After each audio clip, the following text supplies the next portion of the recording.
মানুষের মধ্যে একটা বিচিত্র প্রবৃত্তি থাকে অন্য সকলের বিষয়ে, তাদের জীবনের বিষয়ে, তাদের ব্যক্তিত্বের বিষয়ে, তাদের ভবিষ্যতের বিষয়ে অনুমান করা। এটা হলো অনুচিত। কারোর অতীতকালকে দেখে লোকে ভবিষ্যৎ বলে দিতে পারেন, বর্তমানকে দেখে ভবিষ্যতের বিষয়ে অনুমান করে ফেলেন। উদাহরণ দিতে হলে বলবো, কোনো দাসকে দেখুন, ওকে দেখে লোকে বলে যে ওর ভবিষ্যৎ সেটাই হতে পারে, অনুমান করে ফেলেন। আর এই রাজাকে দেখুন, উনি তো কত সুখী হবেন, উনি তো জগতের সব থেকে অধিক সুখী মানুষ, কত সুখ সুবিধা আছে ওনার কাছে, ধারণা করে ফেলেন। তবে সত্য তো এটাই যে কারোর ব্যক্তিত্বের বিষয়ে, তাদের ভবিষ্যতের বিষয়ে আপনি পূর্ণ সত্য কখনোই বলতে পারবেন না, শুধু অনুমান করতে পারবেন। আর এই অনুমান করে সত্যি কোনো লাভ হয় না, কারণ এই কাল সেটা হলো অত্যন্ত শক্তিশালী। কালো থেকে কালোতর কয়লাকেও হিরেতে পরিণত করতে পারে, অনেক বড় বড় রাজাকেও বিদূষক বানিয়ে ফেলতে পারে এক মুহূর্তেই। তাহলে আপনি অনুমান করে কি লাভ? কি পেলেন অনুমান করে? সেই জন্য কারোর বিষয়ে কোনো অনুমান করবেন না, তার ভবিষ্যতের বিষয়ে অনুমান করতে যাবেন না, কারোর বিষয়ে কোনো ধারণা করে নেবেন না। কিছু করতে হলে ভালোবাসুন, সবার মধ্যে ভালোবাসা ছড়ান, সবার মধ্যে ধন্যাত্মক ভাব ছড়ান। এই মন প্রসন্ন হয়ে বলবে, রাধা রাধা।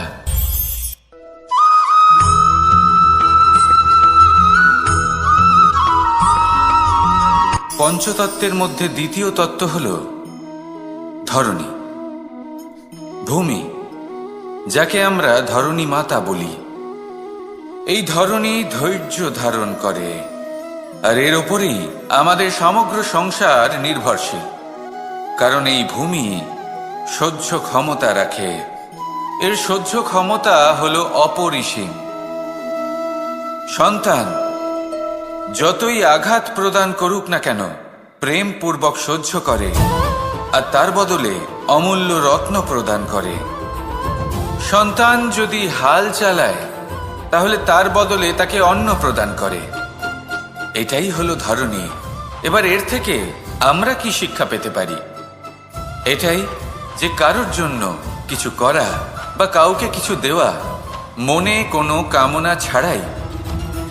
আর এই কথাটা বুঝে যান, যদি কারোর জন্য কামনা না রেখে বা কোনো পাওয়ার আশা না রেখে কারোর জন্য কিছু করেন বা কারোকে কিছু দেন, যদি এটা আপনি শিখতে পারেন, তবে আপনি ভালোবাসতে শিখে গেছেন।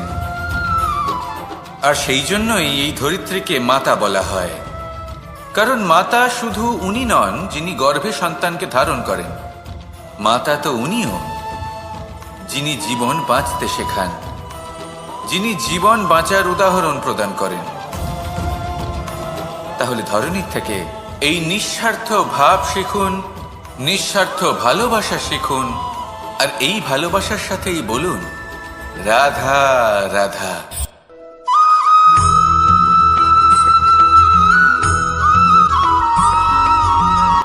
সংসারে আমাদের জীবনে যখন কোনো সুখ বা দুঃখ আসে, তার জন্য আমরা কাউকে না কাউকে অবশ্যই দায়ী করে থাকি, তাই না? এই ব্যক্তি আমাদের সাথে এরকম কাজ করেছেন, তাই আমার সাথে এমন হলো। ওই ব্যক্তি যদি এমনটা না করতেন, তাহলে আজ আমি ওই স্থানে পৌঁছতে পারতাম। সবই আপনার দৃষ্টিভঙ্গির ওপর নির্ভরশীল। আর যদি আপনার দৃষ্টিভঙ্গি এমন হয়, তাহলে তা অনুচিত। সত্যি কথা বলতে, এই সংসারে ভিন্ন ভিন্ন ধরনের মানুষ আছে।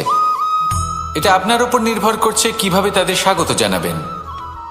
একবার ভাবুন, আমি আমার দুটো হাত সামনে নিয়ে এলাম, দুটো মুঠো খুলে দিলাম। দুই প্রকারের মানুষ আসবেন, কিছু না কিছু দিয়ে যাবেন। এই মুঠো যদি আমি বন্ধ করে দিই, তাহলে না কেউ আমাকে কিছু দিতে পারবে, না আমার কিছু যাবে আসবে। নিশ্চয়ই বুঝতে পারছেন এই দুই ধরনের ব্যক্তি কারা এবং তারা কি দিয়ে যান। আমি যদি নিজের মুঠো খুলে দিই, তাহলে কিছু ভালো মানুষ আসবেন, আমাকে আনন্দ, সন্তুষ্টি, জ্ঞান প্রদান করে যাবেন, ভালো অভিজ্ঞতা দিয়ে যাবেন। কোনো খারাপ ব্যক্তি যদি আসেন, তাহলে তিনিও খারাপ অভিজ্ঞতা দেবেন, যার থেকে আমি শিক্ষা লাভ করব। এই সব কিছু আমি লাভ করতে পারি। মুঠো যদি বন্ধ করে রাখি, তাহলে আমি কিছুই পাবো না। দেখুন, এই সংসারে প্রত্যেকের জীবন এইরকম। প্রত্যেকের জীবনে সবকিছুই আছে, ভালো খারাপ দুই মানুষই আছে, ভালো অভিজ্ঞতা আছে, খারাপ অভিজ্ঞতা আছে। নির্ভর করছে আপনার উপর যে আপনি কি করবেন, এনাদের স্বাগত কিভাবে জানাবেন, কার থেকে কি বুঝবেন, কি শিখতে পারবেন, আর কোন দৃষ্টিভঙ্গি নিয়ে অগ্রসর হবেন। এটাই নির্ধারণ করবে যে আপনার জীবন কেমন হবে। আসুন আমার সাথে ভালোবেসে বলুন, রাধা রাধা।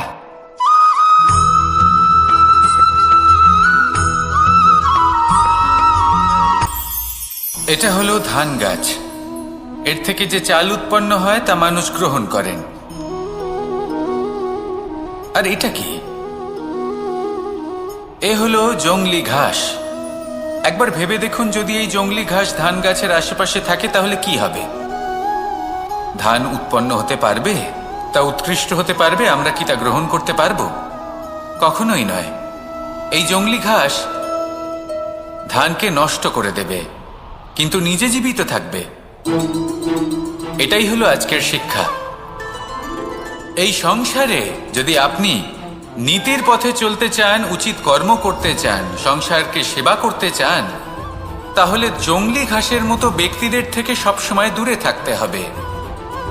সেই ব্যক্তি যারা দুর্নীতি এবং মিথ্যা দ্বারা পরিপূর্ণ, যাদের ব্যবহার অশুভ, যাদের অনেক অশুভ গুণ রয়েছে, তারা সঠিক নয়। সেই সকল ব্যক্তি যাদের চরিত্র অত্যন্ত দুষ্ট হয়, তারা হয় শুভ চরিত্রের ব্যক্তিকে একদম নষ্ট করে দেয়, নয় নিজের মতো বানিয়ে তোলে। তাই যদি আপনি নীতির পথে চলতে চান, এই সংসারের জন্য শুভ কর্ম করতে চান, তাহলে সেই সঙ্গ লাভ করুন যে সঙ্গ জ্ঞানে পরিপূর্ণ, যাদের মধ্যে অনেক গুণ আছে, যাদের থেকে প্রতিদিন কিছু শিখতে পারবেন। এমন ব্যক্তির সাথে জীবন অতিবাহিত করুন। দুরাচারীদের থেকে দূরে থাকুন। তবেই এই মন প্রসন্ন হয়ে বলবে, রাধা রাধা।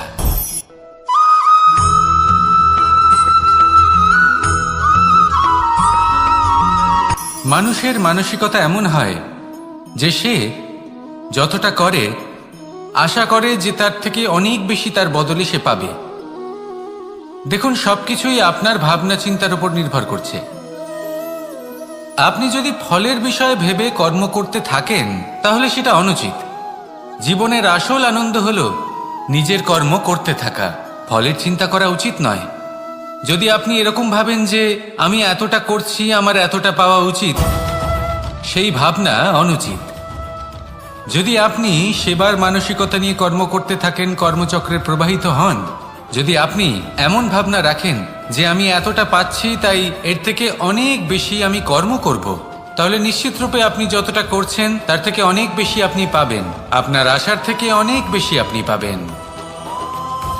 শুধু জীবনে অনেক বেশি কাজ করতে থাকুন, ফলের চিন্তা করবেন না। আর মনে রাখবেন, এই ভাবনাই সব থেকে বড় বীজ। কর্মের উপর বিশ্বাস রাখুন। জীবনে যা যা আপনি চান সবই সুখময় হবে। আসুন আর আমার সাথে ভালোবেসে বলুন, রাধা রাধা।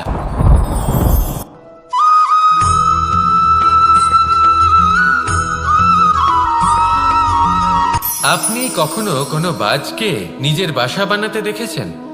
এই বাজ যখনই কোনো বাসা বানায় তখন উঁচু গাছের ডালে বা কোনো পর্বতের শিখরে বাসা বানায়, অনেক উচ্চতায়। আর সেখানে তার সন্তানও জন্মগ্রহণ করে। যখন এই সন্তানেরা জন্মায় তখন এই বাজ খুবই ভালোবেসে এবং খুব সাবধানে এদের পালন পোষণ করে। নিজের ঠোঁট দিয়ে তাদের ঠোঁটে খাবার পরিবেশন করে। কিন্তু যেই সেই সন্তানেরা হৃষ্টপুষ্ট হয়ে যায় এবং সেই কথা বাজ নিজে বুঝতে পেরে যায়, সেই বাজ নিজেই সেই বাসা ছিন্ন ভিন্ন করে দেয়। সেই সন্তান যাদের সবেমাত্র ডানা গজিয়েছে, কিভাবে উঠতে হয় তারা জানে না, সেই সন্তানগুলিকে উচ্চতা থেকে ঠেলে দেয়। সেই সন্তান প্রথমে ভয়ভীত হয়ে যায়। তারা সামনে মৃত্যুকে দেখতে পেয়ে ভয়ের কারণে তাদের ডানা ঝাপটাতে থাকে। আর সেই প্রক্রিয়াতেই সেই সন্তানগুলি উড়তে শুরু করে দেয়। এবার এই ঘটনায় আমরা কি শিক্ষা পেতে পারি? এটাই যদি আপনি মাতাপিতা হন তাহলে নিজের সন্তানকে অবশ্যই স্নেহ করুন, কিন্তু তাদেরকে নিজের আঁচলের তলায় বেঁধে রাখবেন না। যদি আপনি চান আপনার সন্তান জীবনে উন্নতি করুক, তাহলে নিজের মুঠো থেকে তাদের স্বতন্ত্র করে দিন। এই সংসারে সংঘর্ষ করতে দিন। সেই সন্তান নিজেই বুঝতে পারবে যে জন্মের সময় পাওয়া ডানা কি করে ব্যবহার করতে হয়। আর আপনার চোখের সামনে আপনার সন্তান এই আকাশে উড়তে থাকবে। তাহলে আসুন আমার সাথে ভালোবেসে বলুন, রাধা রাধা।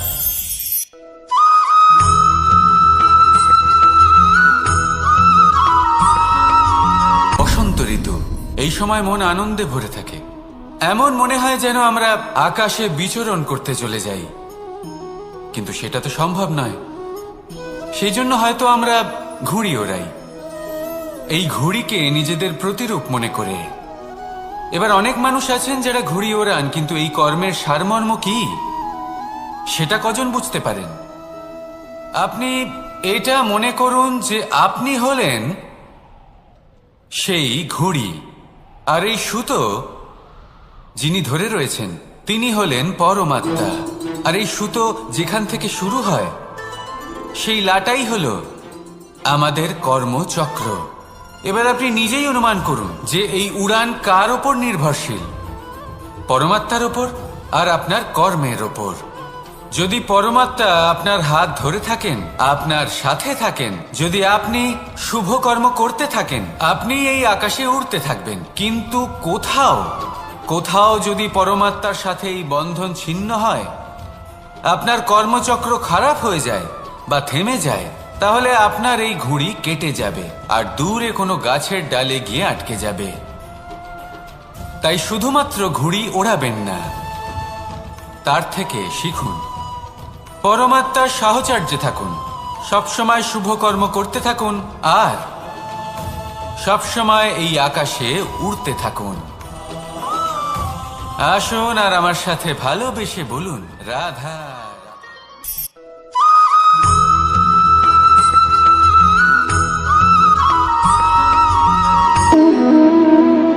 সম্পর্ক হলো আমাদের জীবনের একটি আধার। কিছু সম্পর্ক এমন যে আমরা জন্মসূত্রে লাভ করি, যেমন পরিবার, মা বাবা। কিছু সম্পর্ক আছে যে আমরা জীবনে অর্জন করে থাকি, তা সে প্রেমের হোক, স্নেহের হোক বা বন্ধুত্বের। এই সকল সম্পর্ক লাভ করার বা গড়ে তোলার 5টি ধাপ রয়েছে। প্রথম ধাপ, কোনো ব্যক্তির সাথে আলাপ হওয়া, তার সাথে কথা বলা বা তাকে দেখা। দ্বিতীয় ধাপ, সে ব্যক্তিকে আমাদের ভালো লাগা। তৃতীয় ধাপ, আমাদের এটা চাইতে শুরু করা যে জীবনে এই ব্যক্তি যেন আমাদের বন্ধু হন, আমাদের জীবনে থাকেন, বা আমাদের কাউকে ভালোবেসে ফেলা আর এটা আমাদের ভাবা বা চাওয়া যে সেই ব্যক্তি যেন আজীবন আমার সাথে থাকেন, আমার জীবনে আমার সাথী হয়ে। চতুর্থ ধাপ, লাভ করা। এবার এই ধাপটি অনেক মানুষের পক্ষেই খুবই সরল হয়, বড়ই সরলভাবে নিজেদের সঙ্গীকে লাভ করে থাকে। কিছু মানুষের জন্য এই ধাপ অত্যন্ত কঠিন হয়ে থাকে। অনেক প্রতিকূল পরিস্থিতির উপর জয়লাভ করে তারা সঙ্গীকে লাভ করেন, কিন্তু লাভ অবশ্যই করেন। এরপরে আসে পঞ্চম, অন্তিম এবং সব থেকে গুরুত্বপূর্ণ ধাপ। সেটা হলো সেই সম্পর্ক পালন করা। এটা হলো এমন এক বিষয় যা প্রত্যেক মানুষের শেখা উচিত। যদি ব্যক্তি নিজের জীবনে সম্পর্ক রক্ষা করতে শিখে যান, তবে প্রত্যেক সম্পর্ক তার জীবনকে স্বর্গ করে তুলবে। আসুন আর আমার সাথে ভালোবেসে বলুন, রাধা রাধা।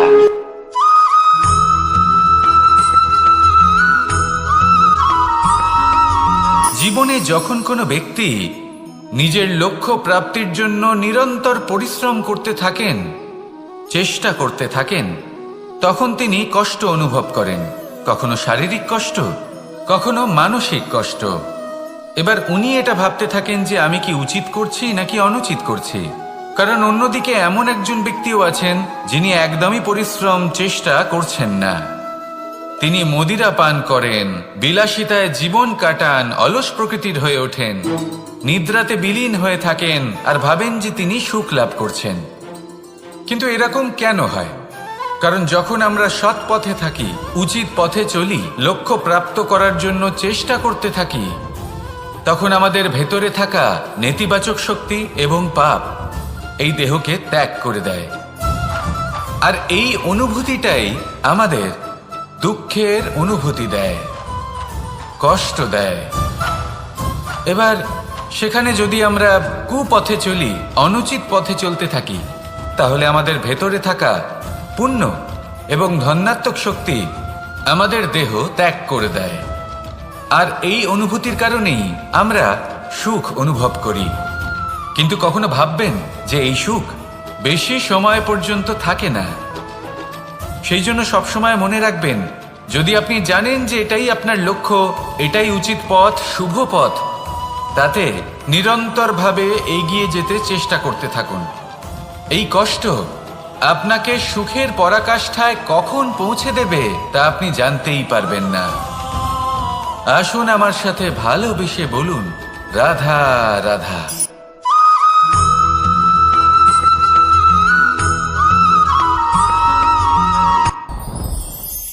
সাথী।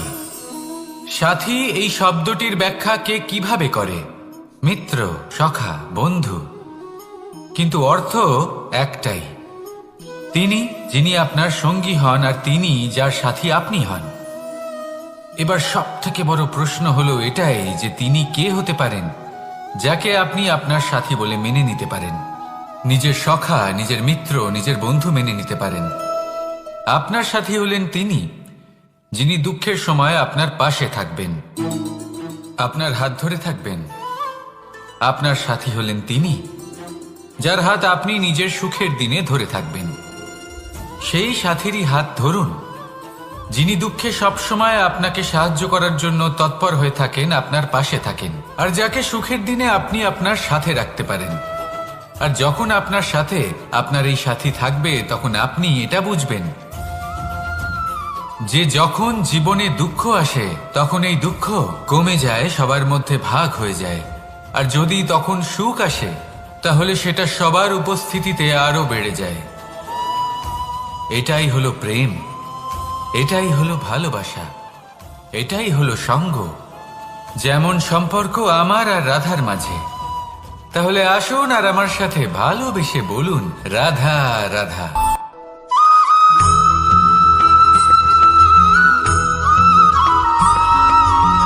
এই সংসারে প্রত্যেক মানুষ এটাই চান যে তিনি যেন ধনবান হন, আর্থিক অবস্থা তার ভালো থাকে, ওনার বাড়িতে লক্ষ্মীর আগমন হয়। কিন্তু সেটা হবে কি করে, সেটাই হলো প্রশ্ন। কেউ বলেন যে যদি পরিশ্রম করো তাহলে ধন অর্জন সম্ভব, কেউ বলেন যে যদি বিদ্যা লাভ হয় তবেই ধন অর্জন সম্ভব, কেউ বলেন যে যদি বলশালী হও তবেই সম্পন্ন থাকবে। ভালো কথা, যদি তাই হয়ে থাকে, তবে দিনমজুর সারা দিন পরিশ্রম করেন, তিনি কেন ধনী হন না? অনেকজন বিদ্বান মানুষ আছেন এই সংসারে, তারা কেন ধনবান হন না? অনেক সংখ্যক বলশালী ব্যক্তি আছেন, তাদের কাছে ধন নেই কেন? তাদের কেন ধনের অভাব হয়? আবার এমনও কিছু মানুষ আছেন যারা পরিশ্রম করেন, তারা দিনমজুর, কিন্তু তারা ধন অর্জন করতে পারেন। কিছু বিদ্বান ব্যক্তি আছেন যাদের কাছে অধিক মাত্রায় ধন রয়েছে, কয়েকজন বলশালী ব্যক্তি রয়েছেন যাদের কাছে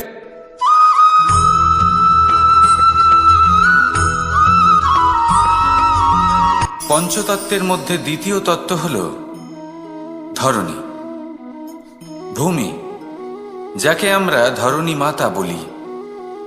এই ধরণী ধৈর্য ধারণ করে, আর এর ওপরেই আমাদের সমগ্র সংসার নির্ভরশীল।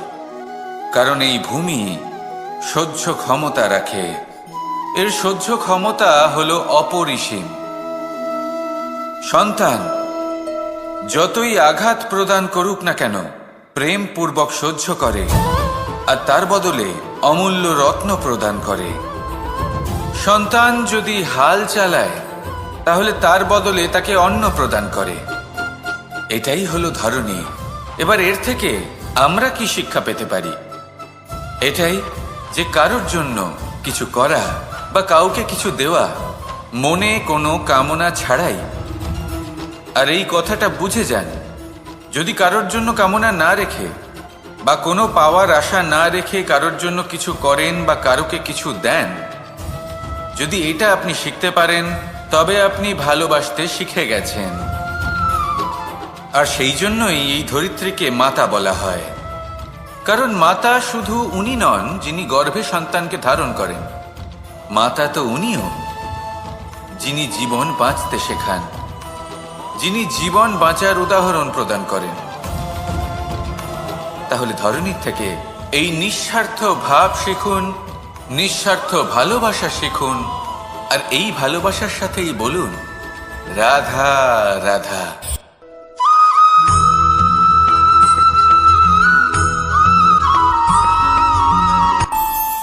আমাদের মনে যখন কোনো প্রশ্ন ওঠে, কোনো দ্বন্দ্ব জাগে, তখন আমরা যাই আমাদের গুরুর কাছে, আমাদের আরাধ্যের কাছে গিয়ে জিজ্ঞেস করি।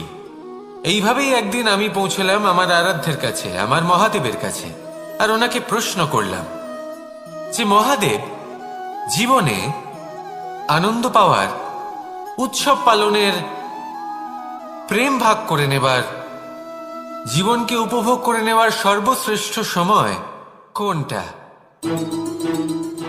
মহাদেব হাসলেন আর উনি বললেন, জীবনে উৎসব পালনের সব থেকে শ্রেষ্ঠ দিন হল মৃত্যুর ঠিক আগের দিনটা। প্রেম ভাগ করে নেওয়ার সব থেকে শ্রেষ্ঠ মুহূর্ত হল মৃত্যুর ঠিক আগের মুহূর্ত। জীবনকে উপভোগ করে নেওয়ার সর্বশ্রেষ্ঠ প্রহর হল মৃত্যুর এক প্রহর পূর্বে। তখন আমি চমকে গেলাম। আমি বললাম, কিন্তু মহাদেব, মৃত্যু তো অনিশ্চিত, আমরা জানিও না কবে আমাদের মৃত্যু হবে। মহাদেব আবার হাসলেন। উনি বললেন যে যদি আমরা এভাবে জীবন কাটাই যে আমরা জীবনের প্রত্যেক দিন, প্রত্যেক মুহূর্ত, প্রত্যেক প্রহর শেষ বলে মনে করি, তাহলে আমাদের সমস্ত জীবন আনন্দের সাথেই অতিবাহিত হবে। কি বলেন?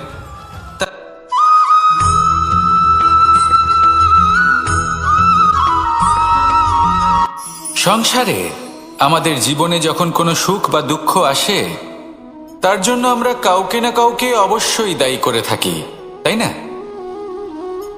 এই ব্যক্তি আমাদের সাথে এরকম কাজ করেছেন, তাই আমার সাথে এমন হলো। ওই ব্যক্তি যদি এমনটা না করতেন, তাহলে আজ আমি ওই স্থানে পৌঁছতে পারতাম। সবই আপনার দৃষ্টিভঙ্গির ওপর নির্ভরশীল, আর যদি আপনার দৃষ্টিভঙ্গি এমন হয়, তাহলে তা অনুচিত। সত্যি কথা বলতে এই সংসারে ভিন্ন ভিন্ন ধরনের মানুষ আছে। এটা আপনার উপর নির্ভর করছে কিভাবে তাদের স্বাগত জানাবেন। একবার ভাবুন, আমি আমার দুটো হাত সামনে নিয়ে এলাম, দুটো মুঠো খুলে দিলাম। দুই প্রকারের মানুষ আসবেন, কিছু না কিছু দিয়ে যাবেন। এই মুঠো যদি আমি বন্ধ করে দিই, তাহলে না কেউ আমাকে কিছু দিতে পারবে, না আমার কিছু যাবে আসবে। নিশ্চয়ই বুঝতে পারছেন এই দুই ধরনের ব্যক্তি কারা এবং তারা কি দিয়ে যান। আমি যদি নিজের মুঠো খুলে দিই, তাহলে কিছু ভালো মানুষ আসবেন, আমাকে আনন্দ, সন্তুষ্টি, জ্ঞান প্রদান করে যাবেন, ভালো অভিজ্ঞতা দিয়ে যাবেন। কোনো খারাপ ব্যক্তি যদি আসেন, তাহলে তিনিও খারাপ অভিজ্ঞতা দেবেন, যার থেকে আমি শিক্ষা লাভ করব। এই সব কিছু আমি লাভ করতে পারি। মুঠো যদি বন্ধ করে রাখি, তাহলে আমি কিছুই পাবো না। দেখুন, এই সংসারে প্রত্যেকের জীবনে এইরকম। প্রত্যেকের জীবনে সবকিছুই আছে, ভালো খারাপ দুই মানুষই আছে, ভালো অভিজ্ঞতা আছে, খারাপ অভিজ্ঞতা আছে। নির্ভর করছে আপনার উপর যে আপনি কি করবেন, এনাদের স্বাগত কিভাবে জানাবেন, কার থেকে কি বুঝবেন, কি শিখতে পারবেন, আর কোন দৃষ্টিভঙ্গি নিয়ে অগ্রসর হবেন। এটাই নির্ধারণ করবে যে আপনার জীবন কেমন হবে। আসুন আমার সাথে ভালোবেসে বলুন রাধা রাধা।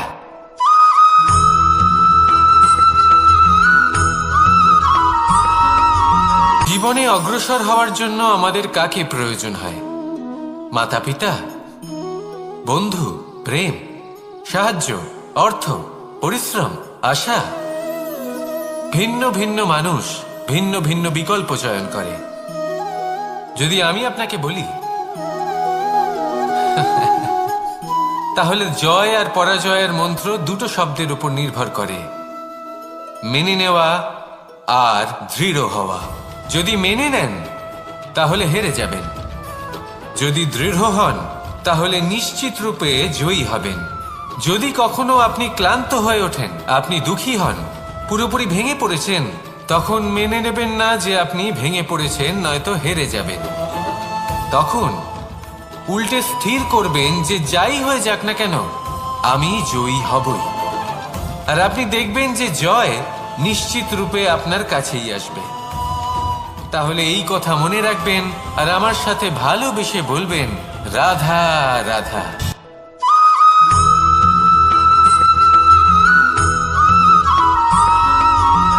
ভালো, শুধু ওনাদের কঠোর ব্যবহার দেখলে আমরা একটু ভয় পেয়ে যাই। এবার ওনাদের এই কঠোর ব্যবহার আমাদের ভালো না লাগলেও অত্যন্ত আবশ্যক, কারণ মাতার থেকে আমরা যে শক্তি লাভ করি তা যেন নিয়ন্ত্রণ হারিয়ে বিধ্বংসী না হয়ে ওঠে। আমরা যেন কোনো কুপথে না চলে যাই, আমরা কখনো যেন দোষ না করে ফেলি। শুধু সেই জন্য পিতা এবং গুরু একটু কঠোর হয়ে ওঠেন, এবং ওনাদের এই কঠোর আচরণ ভবিষ্যতে গিয়ে আমরা অবশ্যই বুঝতে পারি। জীবনে কিছু বছর আমরা এগিয়ে যাই আর তারপর আমরা বুঝতে পারি যে বাবা এবং গুরু আমাদের যথেষ্ট ভালোবাসতেন, কিন্তু ওনাদের ভালোবাসার বহিঃপ্রকাশ আলাদা। প্রয়োজনীয় হলো এটা দেখার, এটা বোঝার যে শুরু থেকে আমাদের প্রতি ওনাদের আচরণ কেমন ছিল। ওনাদের কঠোর হওয়ার পেছনে ওনাদের ভালোবাসাটা বোঝার চেষ্টা করুন, ওনাদের চিন্তাটা বোঝার চেষ্টা করুন, ওনাদের পথপ্রদর্শনের আড়ালে আপনার ভবিষ্যতের জন্য যে পরিকল্পনা ওনারা করেছেন সেটা বোঝার চেষ্টা করুন। তখন আপনারা বুঝতে পারবেন ওনাদের ভালোবাসাকে। আপনার মনের মধ্যে আপনা থেকেই ওনাদের প্রতি সম্মান জেগে উঠবে। নিজের পিতা এবং নিজের গুরু এই দুজনের প্রতি কৃতজ্ঞতা প্রকাশ করুন আর আমার সাথে ভালোবেসে বলুন, রাধা রাধা।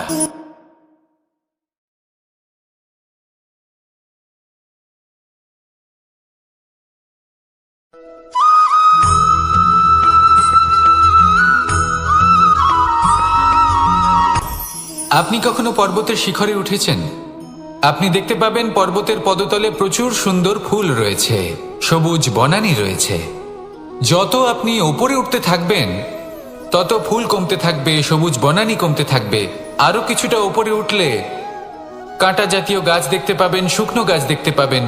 আরো যদি ওপরে ওঠেন তাহলে পাষাণ দেখতে পাবেন। আরো ওপরে উঠলে হিমখণ্ড দেখতে পাবেন। এই যে পর্বত, তা মনুষ্য জীবনের সবথেকে উত্তম উদাহরণ। মানুষ যখন সাফল্যের শিখরে পৌঁছতে চান, মহানুভবতার শিখরে পৌঁছতে চান, পথে যত আস্তে আস্তে উপরে উঠতে থাকেন ততই ভৌতিক বস্তু তার থেকে বিচ্ছিন্ন হতে থাকে। যদি তিনি সেই ভৌতিক বস্তুগুলি ত্যাগ না করতে পারেন তাহলে কখনোই সেই স্থানে পৌঁছতে পারবেন না। আর মানুষ যদি উচিত ত্যাগ করতে পারেন, পথে অগ্রসর হতে থাকেন, এগোতে থাকেন, তাহলে একদিন না একদিন তিনি মহানুভবতার, জ্ঞানের, সাফল্যের হিমের স্বাদ অবশ্যই লাভ করবেন। মনে রাখবেন, মানব জীবনে ত্যাগ হলো অত্যন্ত গুরুত্বপূর্ণ অংশ। আসুন আমার সাথে ভালোবেসে বলুন, রাধা রাধা।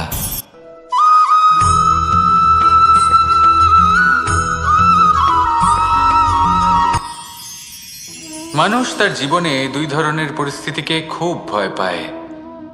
এক, কোনো কারণবশত কারোর সামনে নত হওয়া।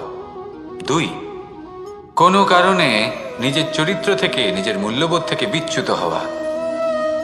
এবার কেন হয় এরকম যে কথায় কথায় কারোর সামনে নত হতে হয়? কেন বারংবার নিজের চরিত্র থেকে চ্যুত হতে হয়? এরকম কেন হয়? এটা তখনই হয় যখন আমাদের শিক্ষা এবং মূল্যবোধের অভাব থাকে। যদি মানুষের মধ্যে প্রকৃত শিক্ষা থাকে তাহলে এই সংসারে কোনো সময় এবং কারোর সামনেই নত হওয়ার কোনো প্রয়োজন নেই। যদি মানুষের মধ্যে মূল্যবোধ থাকে তাহলে তাকে নিজের মূল্যবোধ বা চরিত্র থেকে বিচ্যুত হতে হয় না, তা সে যাই হয়ে যাক না কেন। কোনো বালককে যদি জন্ম থেকেই সুশিক্ষার অধিকারী করা হয়, শিক্ষিত করা হয়, মূল্যবোধের অধিকারী করা হয়, তবে সে এই সংসারে এমন কর্ম করবে যাতে সে নিজেকে, নিজের পরিবারকে, সমগ্র সমাজকে গর্বিত করতে পারে। শিক্ষা লাভ করুন, মূল্যবোধ লাভ করুন এবং আমার সাথে ভালোবেসে বলুন, রাধা রাধা।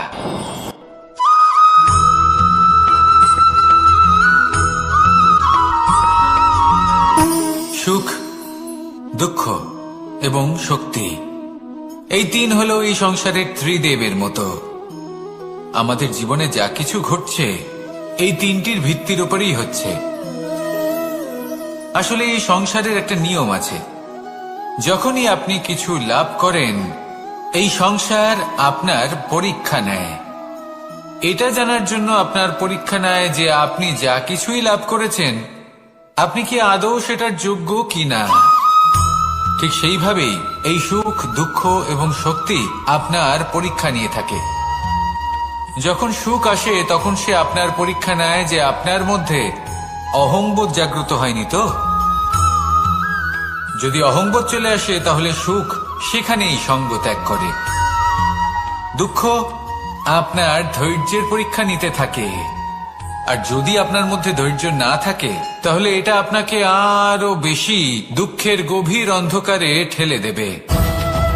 সেখানে শক্তি পরীক্ষা নেয় আপনার বিনম্রতার। যদি আপনি বিনম্র না হন তাহলে হয় এই শক্তি আপনার সঙ্গ ত্যাগ করবে, নয় এই শক্তি বিনম্রতার অভাবে আপনার পতনের কারণ হতে পারে। এই সংসারে যে কোনো ব্যক্তি যিনি এই পরীক্ষায় উত্তীর্ণ হয়ে থাকেন এই জীবনে তিনি সাফল্য লাভ করেন। আসুন আমার সাথে ভালোবেসে বলুন, রাধা রাধা।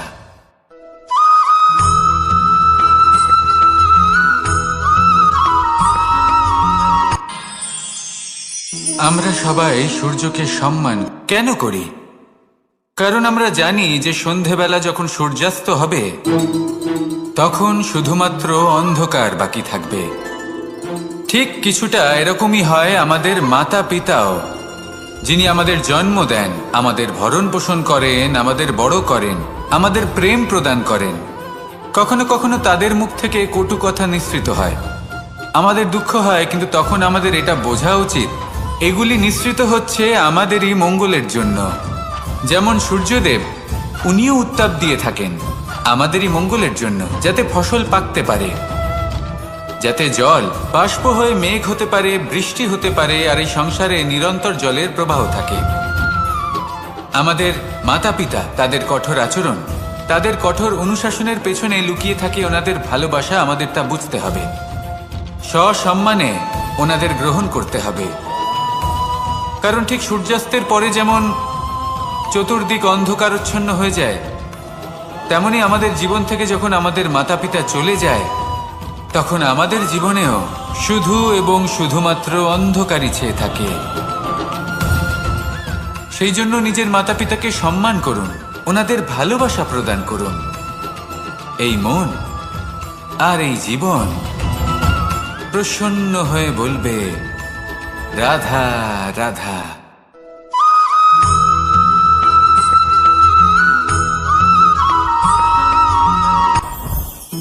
জীবনে কিছু শেখা অত্যন্ত গুরুত্বপূর্ণ। এবার কি কি শিখতে হবে সেই সব শেখানোর জন্য অনেক শিক্ষক রয়েছেন, কিন্তু কি শিখবেন না আর কি করবেন না এটা আমাদের নিজের অভিজ্ঞতা দিয়ে শিখতে হয়।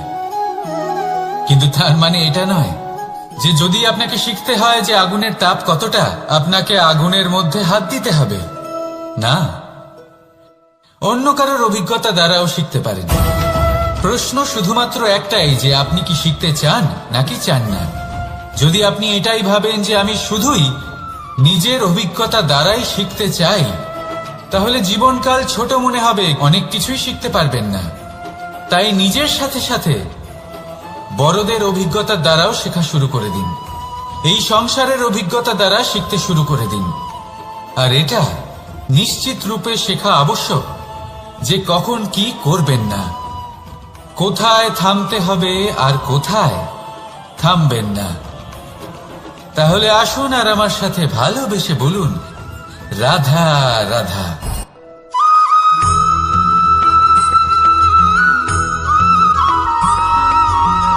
এই সংসারে সব থেকে বেশি কোমল বস্তু হলো রেশম।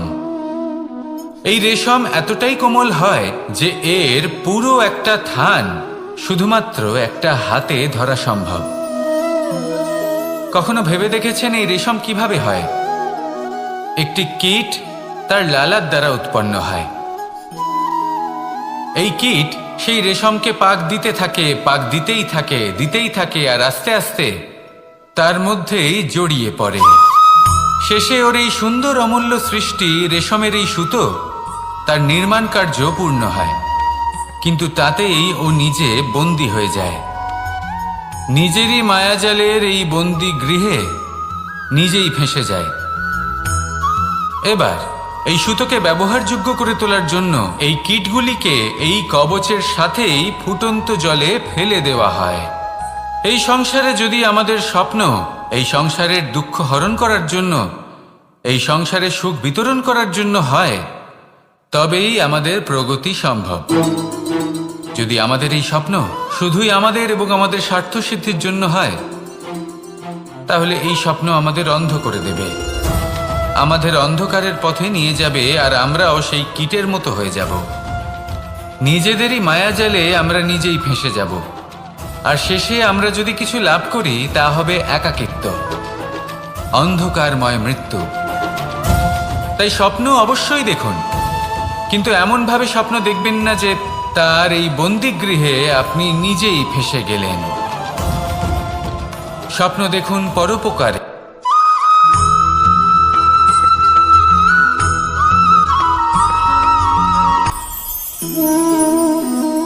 শক্তি এক অত্যন্ত বিচিত্র বস্তু, বা বলতে পারেন অনুভূতি। পিতা সবসময় চান যেন তিনি তার শক্তি পুত্রকে। আসুন আপনাকে সহজে বোঝাই। যদি আপনি সুপাত্র হন আর আপনাকে শক্তি দেওয়া হয়, তাহলে আপনি সেই শক্তির গুরুত্ব বুঝবেন, কোথায় সেই শক্তি প্রয়োগ করা উচিত সেটা বুঝবেন। আর এটা যেহেতু অর্জন করা শক্তি হবে, সেই শক্তির অপব্যবহার হবে না। কিন্তু যদি এই আপনি কুপাত্র হন আর যদি আপনাকে এই শক্তি দেওয়া হয়, তাহলে কি হবে? দেখতে গেলে এই শক্তি আপনি দান হিসেবে পেয়েছেন, তাই না আপনি এই শক্তির গুরুত্ব বুঝবেন আর না এর প্রয়োগ আপনি জানবেন। তার অপব্যবহার হওয়া সুনিশ্চিত। তাই যদি আপনি কোনো শক্তি অর্জন করতে চান, তাহলে আগে তার যোগ্য হয়ে উঠুন, পুত্র নয় পাত্র হয়ে উঠুন। আর আমার সাথে ভালোবেসে বলুন, রাধা রাধা।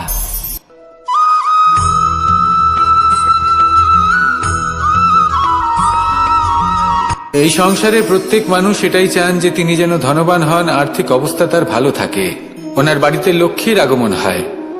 কিন্তু সেটা হবে কি করে, সেটাই হলো প্রশ্ন।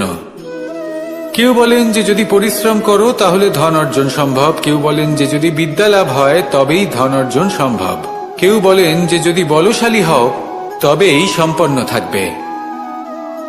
ভালো কথা, যদি তাই হয়ে থাকে, তবে দিনমজুর সারা দিন পরিশ্রম করেন, তিনি কেন ধনী হন না? অনেকজন বিদ্বান মানুষ আছেন এই সংসারে, তারা কেন ধনবান হন না? অনেক সংখ্যক বলশালী ব্যক্তি আছেন, তাদের কাছে ধন নেই কেন? তাদের কেন ধনের অভাব হয়? আবার এমনও কিছু মানুষ আছেন যারা পরিশ্রম করেন, তারা দিনমজুর, কিন্তু তারা ধন অর্জন করতে পারেন। কিছু বিদ্বান ব্যক্তি আছেন যাদের কাছে অধিক মাত্রায় ধন রয়েছে, কয়েকজন বলশালী ব্যক্তি রয়েছেন যাদের কাছে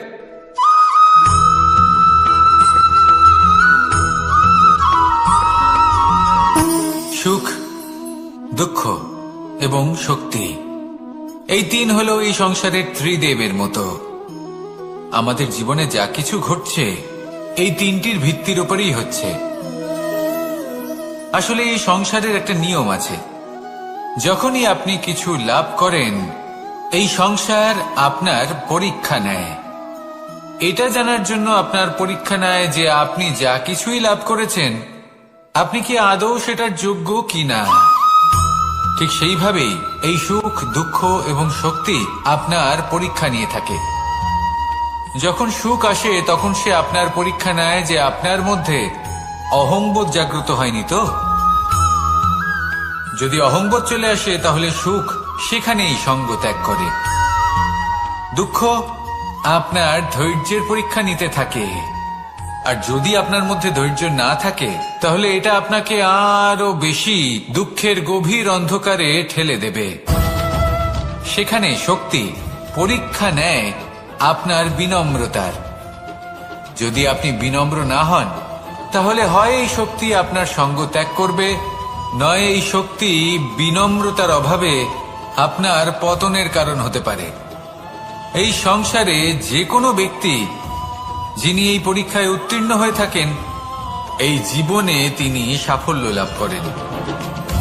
আসুন আমার সাথে ভালোবেসে বলুন, রাধা রাধা।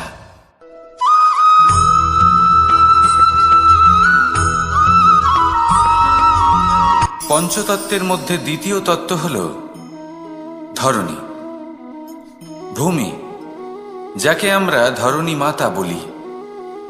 এই ধরণী ধৈর্য ধারণ করে, আর এর ওপরেই আমাদের সমগ্র সংসার নির্ভরশীল।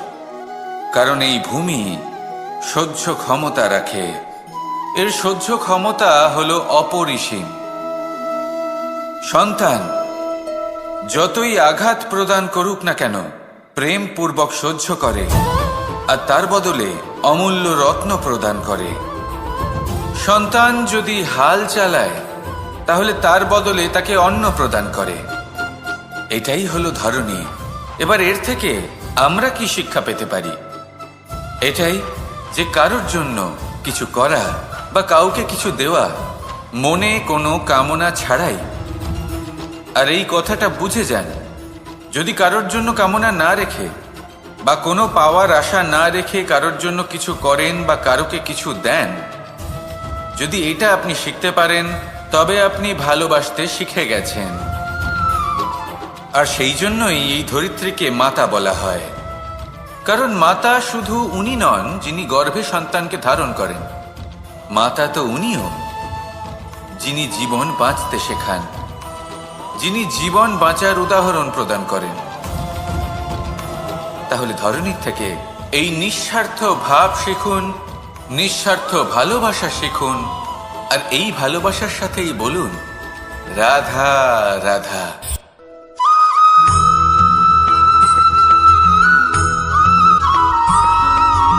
মানুষ জন্মগ্রহণ করে, তার সাথে ভয়েরও জন্ম হয়। ছোটবেলা থেকেই আমাদের মনে কোনো না কোনো প্রকারের ভয় থেকেই যায়। কেউ এই বিষয়ে ভয় পায় যে তার কোনো বস্তু তার থেকে দূরে চলে যাবে, কেউ এই বিষয়ে ভয় পায় যে আমি নিজেকে হারিয়ে ফেলব, কেউ এই ভেবে ভয় পায় যে আমার প্রিয়জনেরা তারা যেন আমার থেকে দূরে না চলে যায়, কেউ এই ভেবে ভয় পায় যে আমরা যেন পথ না হারিয়ে ফেলি, আদি ইত্যাদি। কিন্তু সত্যি কথা বলতে, ভেবে দেখুন এই ভয় বাস্তবে কি? শুধুই একটা মনস্থিতি, আর কিছুই নয়। যা কিছু আপনি জীবনে পেয়েছেন তা একদিন আপনাকে হারাতে হবে। এই জীবন হলো আপনারই, কিন্তু তাও একদিন সমাপ্ত হবে। তাই ভয় পেয়ে কি লাভ? এই ভয় শুধু আপনাকে জীবন যাপন করা থেকে বাধা দিচ্ছে, আর কিচ্ছু নয়। পথ হারিয়ে ফেললেই বুঝতে পারবেন যে নতুন পথ কিভাবে বানাতে হয়। কিছু মানুষকে জীবন থেকে হারালে তবেই আপনি বুঝবেন যে আপনার আপনজনকে। এই ভয়ের কারণে ভীত হয়ে থাকবেন না। এই তারা নক্ষত্র অন্ধকারের অভাবে গুরুত্ব হারায়। শিবকেও মহাদেব হওয়ার জন্য বিষপান করতে হয়েছিল। প্রত্যেক পরিস্থিতি, প্রত্যেক সাফল্য আপনার পরীক্ষা নেবে, তাতে উত্তীর্ণ হওয়া হলো আপনার কর্ম। যখনই আপনি ভয় পাবেন বা সংকটের সম্মুখীন হবেন, তখন সাহসের সাথে তার সম্মুখীন হন। মনে রাখবেন, যে সম্মুখীন হতে জানে, সাফল্য তার সাথে সবসময় থাকে। আসুন আর আমার সাথে ভালোবেসে বলুন, রাধা রাধা।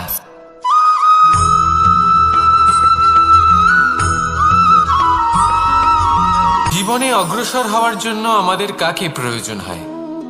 মাতা পিতা, বন্ধু, প্রেম, সাহায্য, অর্থ, পরিশ্রম, আশা।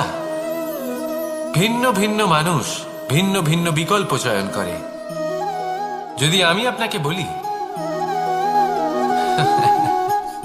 তাহলে জয় আর পরাজয়ের মন্ত্র দুটো শব্দের উপর নির্ভর করে, মেনে নেওয়া আর দৃঢ় হওয়া। যদি মেনে নেন তাহলে হেরে যাবেন, যদি দৃঢ় হন তাহলে নিশ্চিত রূপে জয়ী হবেন। যদি কখনো আপনি ক্লান্ত হয়ে ওঠেন, আপনি দুঃখী হন, পুরোপুরি ভেঙে পড়েছেন, তখন মেনে নেবেন না যে আপনি ভেঙে পড়েছেন, নয়তো হেরে যাবেন। তখন উল্টে স্থির করবেন যে যাই হয়ে যাক না কেন, আমি জয়ী হবই। আর আপনি দেখবেন যে জয় নিশ্চিত রূপে আপনার কাছেই আসবে। তাহলে এই কথা মনে রাখবেন আর আমার সাথে ভালোবেসে বলবেন, রাধা রাধা।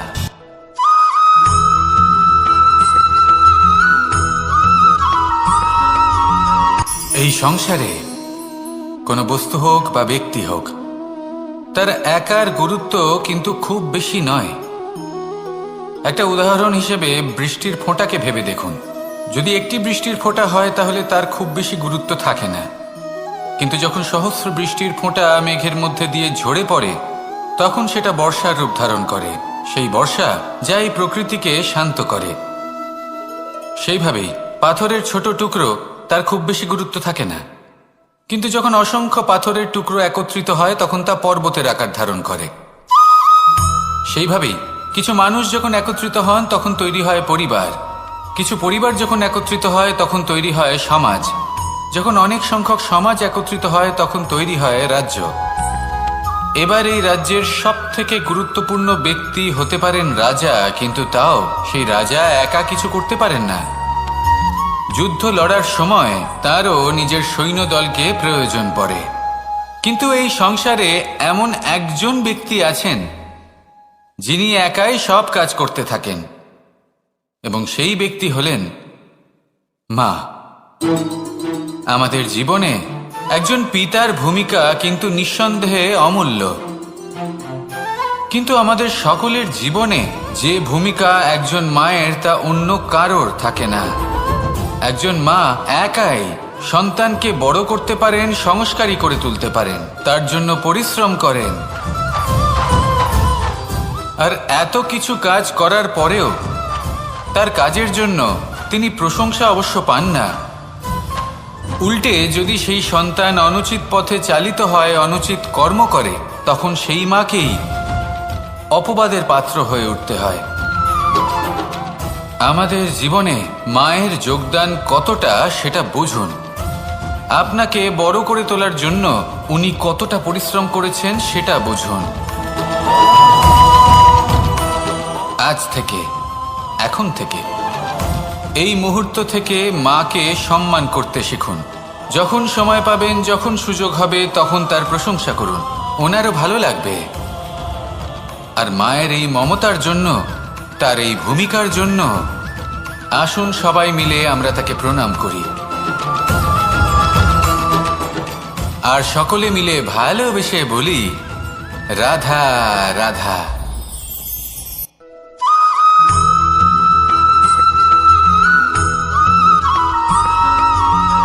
এই সংসারের সবথেকে গুরুত্বপূর্ণ তত্ত্ব কোনটা? প্রথম হলো সময়। জন্ম থেকে মৃত্যু পর্যন্ত এই যে সময়, এটাই তো হলো জীবন। দ্বিতীয় হলো জীবন, যাতে আমরা সময়ের সদ্ব্যবহার করি, শ্রেষ্ঠ থেকে শ্রেষ্ঠতর কাজ করার চেষ্টা করি। বহু বছরের এই পরম্পরা, এই সংস্কৃতিকে এগিয়ে নিয়ে যাওয়ার চেষ্টা করি। এই সংসারে আমরা অংশগ্রহণ করতে চেষ্টা করি।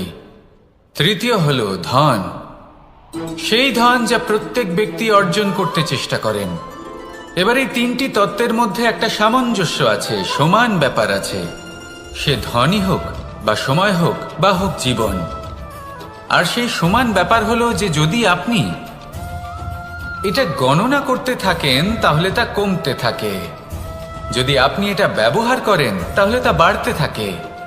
একে সংগঠিত করে রাখতে চেষ্টা করলে এ হাত থেকে ফসকে যায়, কিন্তু যদি আপনি একে সামলে রাখতে শিখে যান তাহলে এমন কাজ করবেন যাতে সংসারের সাথে সাথে পরবর্তী প্রজন্ম লাভবান হবে। যদি কিছু শিখতে চান তাহলে সামলাতে শিখুন, গণনা করা বা সংগঠিত করা নয়। আসুন আর আমার সাথে ভালোবেসে বলুন, রাধা রাধা।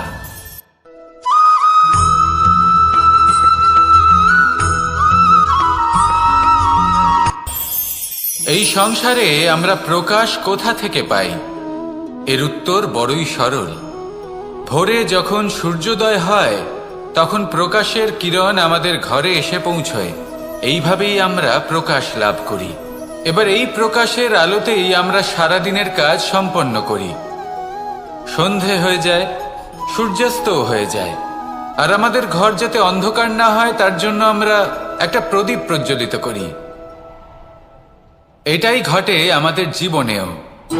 এবার প্রবাহমান আয়ুর সাথে আমরা আমাদের অন্তরে যদি একটা প্রদীপ প্রজ্বলিত করে নিই, তাহলে বিষয়টাই অন্যরকম হবে।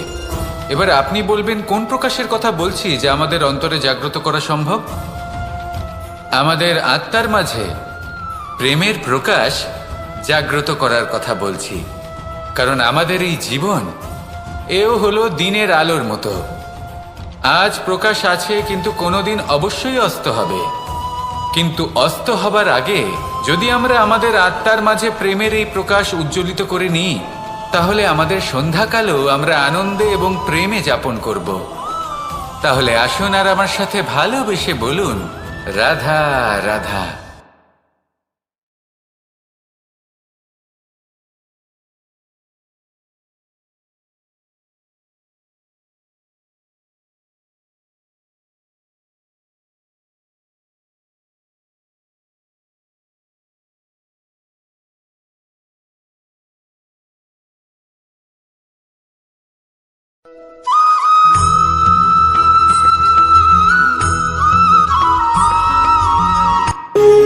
যখন মানুষের মৃত্যু হয় তখন কি হয়?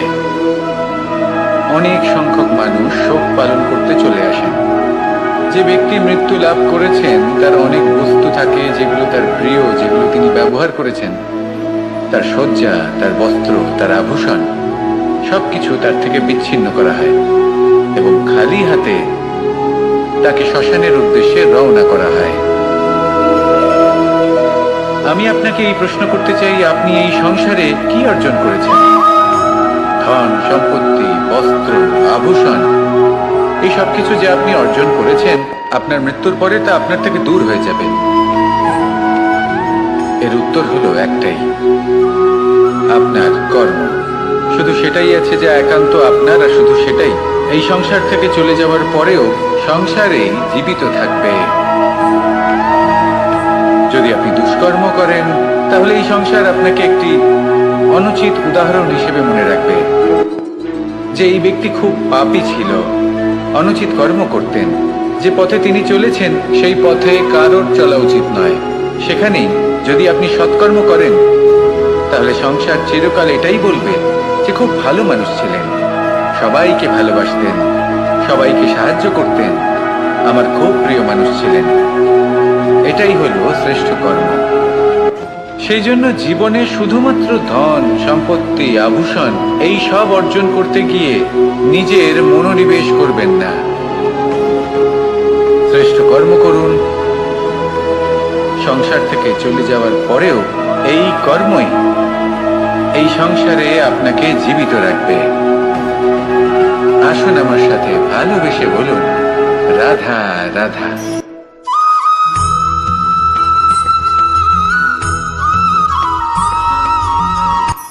এই সংসারে সাফল্য লাভ করার জন্য জ্ঞানের প্রয়োজন হয়, পরিশ্রমের প্রয়োজন হয়, দৃঢ় নিষ্ঠার প্রয়োজন হয়, নিরন্তর চেষ্টা করা প্রয়োজনীয়।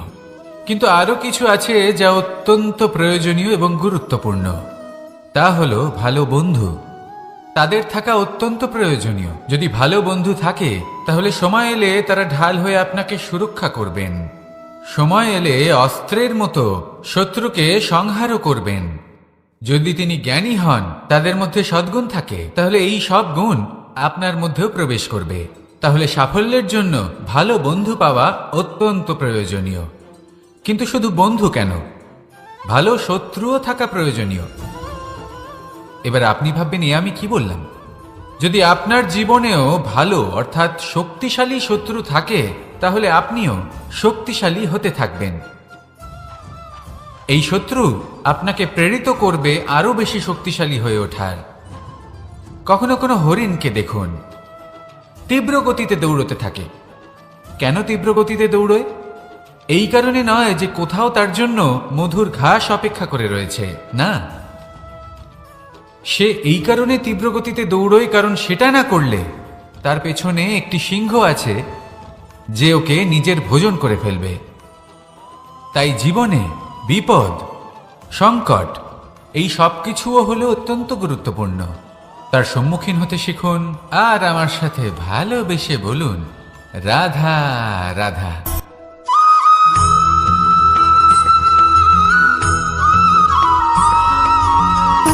সুখ, দুঃখ এবং শক্তি, এই তিন হলো এই সংসারের ত্রিদেবের মতো। আমাদের জীবনে যা কিছু ঘটছে এই তিনটির ভিত্তির উপরেই হচ্ছে। আসলে এই সংসারের একটা নিয়ম আছে, যখনই আপনি কিছু লাভ করেন এই সংসার আপনার পরীক্ষা নেয়। এটা জানার জন্য আপনার পরীক্ষা নেয় যে আপনি যা কিছুই লাভ করেছেন আপনি কি আদৌ সেটার যোগ্য কিনা। ঠিক সেইভাবেই এই সুখ, দুঃখ এবং শক্তি আপনার পরীক্ষা নিয়ে থাকে। যখন সুখ আসে তখন সে আপনার পরীক্ষা নেয় যে আপনার মধ্যে অহংবোধ জাগ্রত হয়নি তো। যদি অহংবোধ চলে আসে তাহলে সুখ সেখানেই সঙ্গ ত্যাগ করে। দুঃখ আপনার ধৈর্যের পরীক্ষা নিতে থাকে, আর যদি আপনার মধ্যে ধৈর্য না থাকে তাহলে এটা আপনাকে আরো বেশি দুঃখের গভীর অন্ধকারে ঠেলে দেবে। সেখানে শক্তি পরীক্ষা নেয় আপনার বিনম্রতার।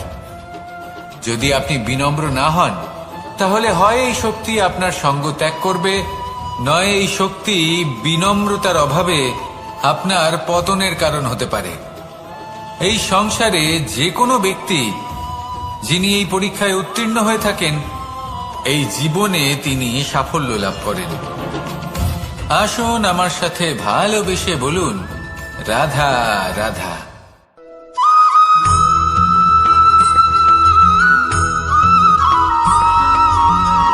পুরুষার্থ।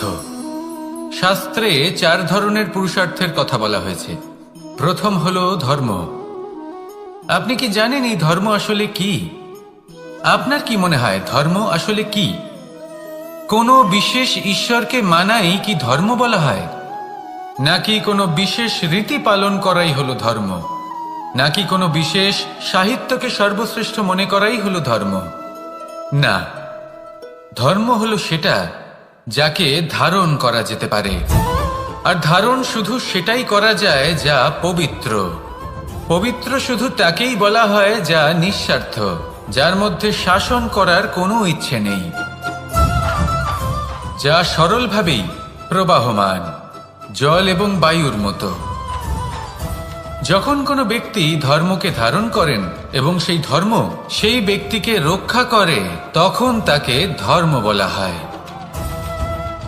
ধর্ম যা রক্ষা করে অহংকার থেকে, খারাপ চিন্তার হাত থেকে। সেই জন্য পুরুষার্থ গড়ে তোলার আগে, ধর্ম পালন করার আগে ধর্মের প্রকৃত অর্থ কি সেটা বুঝে নিন।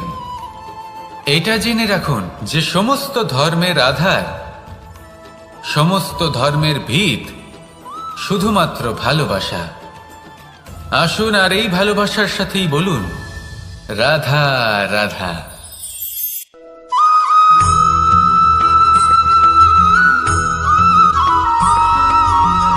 এই সংসারে সবথেকে বেশি কোমল বস্তু হলো রেশম। এই রেশম এতটাই কোমল হয় যে এর পুরো একটা থান শুধুমাত্র একটা হাতে ধরা সম্ভব। কখনো ভেবে দেখেছেন এই রেশম কিভাবে হয়? একটি কীট তার লালার দ্বারা উৎপন্ন হয়। এই কীট সেই রেশমকে পাক দিতে থাকে, পাক দিতেই থাকে আর আস্তে আস্তে তার মধ্যেই জড়িয়ে পড়ে। শেষে ওর এই সুন্দর অমূল্য সৃষ্টি রেশমের এই সুতো তার নির্মাণ কার্য পূর্ণ হয়, কিন্তু তাতেই ও নিজে বন্দী হয়ে যায়। নিজেরই মায়াজালের এই বন্দী গৃহে নিজেই ফেঁসে যায়। এবার এই সুতোকে ব্যবহারযোগ্য করে তোলার জন্য এই কীটগুলিকে এই কবচের সাথেই ফুটন্ত জলে ফেলে দেওয়া হয়। এই সংসারে যদি আমাদের স্বপ্ন এই সংসারের দুঃখ হরণ করার জন্য, এই সংসারে সুখ বিতরণ করার জন্য হয়, তবেই আমাদের প্রগতি সম্ভব। যদি আমাদের এই স্বপ্ন শুধুই আমাদের এবং আমাদের স্বার্থ সিদ্ধির জন্য হয়, তাহলে এই স্বপ্ন আমাদের অন্ধ করে দেবে, আমাদের অন্ধকারের পথে নিয়ে যাবে, আর আমরাও সেই কীটের মতো হয়ে যাব। নিজেদেরই মায়াজালে আমরা নিজেই ফেঁসে যাব, আর শেষে আমরা যদি কিছু লাভ করি তা হবে একাকিত্ব, অন্ধকারময় মৃত্যু। তাই স্বপ্ন অবশ্যই দেখুন, কিন্তু এমনভাবে স্বপ্ন দেখবেন না যে তার এই বন্দিগৃহে আপনি নিজেই ফেঁসে গেলেন। স্বপ্ন দেখুন পরোপকারে।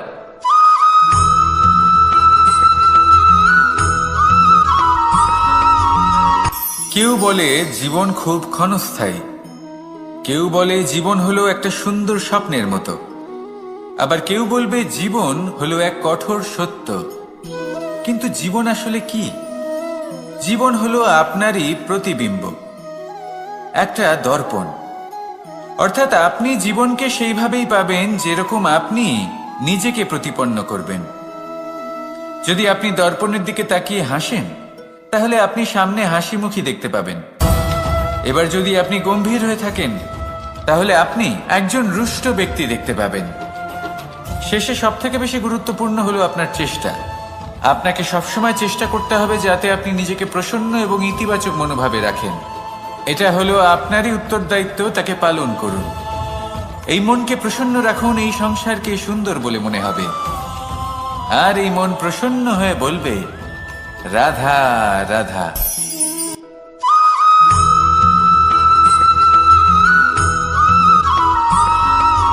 জীবনে যখন কোনো ব্যক্তি নিজের লক্ষ্য প্রাপ্তির জন্য নিরন্তর পরিশ্রম করতে থাকেন, চেষ্টা করতে থাকেন, তখন তিনি কষ্ট অনুভব করেন, কখনো শারীরিক কষ্ট, কখনো মানসিক কষ্ট। এবার উনি এটা ভাবতে থাকেন যে আমি কি উচিত করছি নাকি অনুচিত করছি। কারণ অন্যদিকে এমন একজন ব্যক্তিও আছেন যিনি একদমই পরিশ্রম চেষ্টা করছেন না। তিনি মদিরা পান করেন, বিলাসিতায় জীবন কাটান, অলস প্রকৃতির হয়ে ওঠেন, নিদ্রাতে বিলীন হয়ে থাকেন আর ভাবেন যে তিনি সুখ লাভ করছেন। কিন্তু এরকম কেন হয়? কারণ যখন আমরা সৎ পথে থাকি, উচিত পথে চলি, লক্ষ্য প্রাপ্ত করার জন্য চেষ্টা করতে থাকি, তখন আমাদের ভেতরে থাকা নেতিবাচক শক্তি এবং পাপ এই দেহকে ত্যাগ করে দেয়। আর এই অনুভূতিটাই আমাদের দুঃখের অনুভূতি দেয়, কষ্ট দেয়। এবার সেখানে যদি আমরা কুপথে চলি, অনুচিত পথে চলতে থাকি, তাহলে আমাদের ভেতরে থাকা পুণ্য এবং ধনাত্মক শক্তি আমাদের দেহ ত্যাগ করে দেয়। আর এই অনুভূতির কারণেই আমরা সুখ অনুভব করি। কিন্তু কখনো ভাববেন যে এই সুখ বেশি সময় পর্যন্ত থাকে না। সেই জন্য সবসময় মনে রাখবেন, যদি আপনি জানেন যে এটাই আপনার লক্ষ্য, এটাই উচিত পথ, শুভ পথ, তাতে নিরন্তরভাবে এগিয়ে যেতে চেষ্টা করতে থাকুন। এই কষ্ট আপনাকে সুখের পরাকাষ্ঠায় কখন পৌঁছে দেবে তা আপনি জানতেই পারবেন না। আসুন আমার সাথে ভালোবেসে বলুন রাধা রাধা।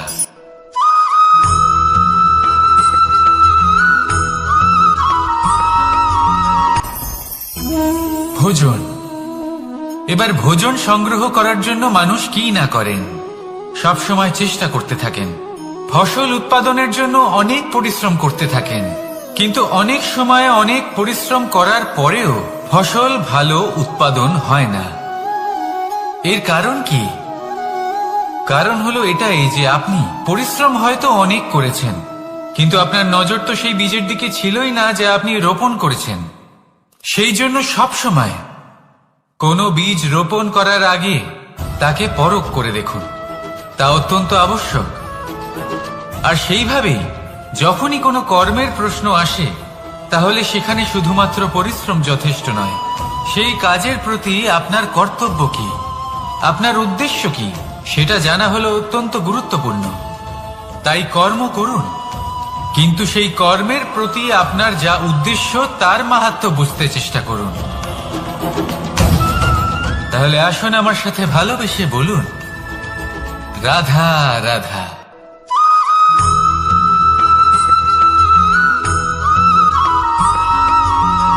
পিতা আর পুত্রের সম্পর্ক অত্যন্ত মধুর হয়ে থাকে।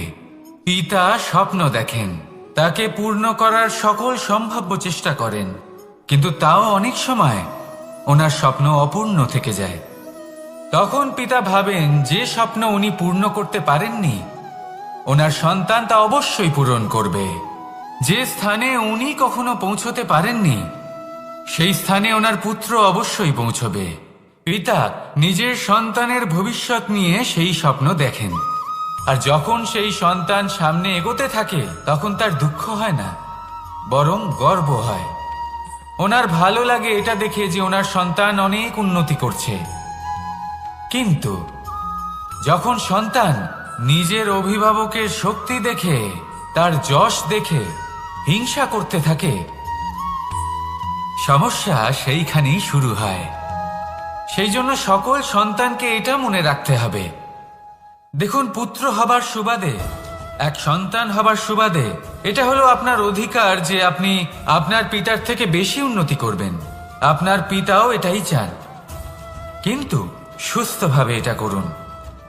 একটা রেখা টেনে নিন যাতে আপনি তাতে এগোতে পারেন আর আপনার পিতার তাতে গর্ববোধ হয়, আর সেই বিষয়ে দুঃখ না হয় যে আমার সন্তান আমাকেই ছোট করার চেষ্টা করছে। ইতিহাস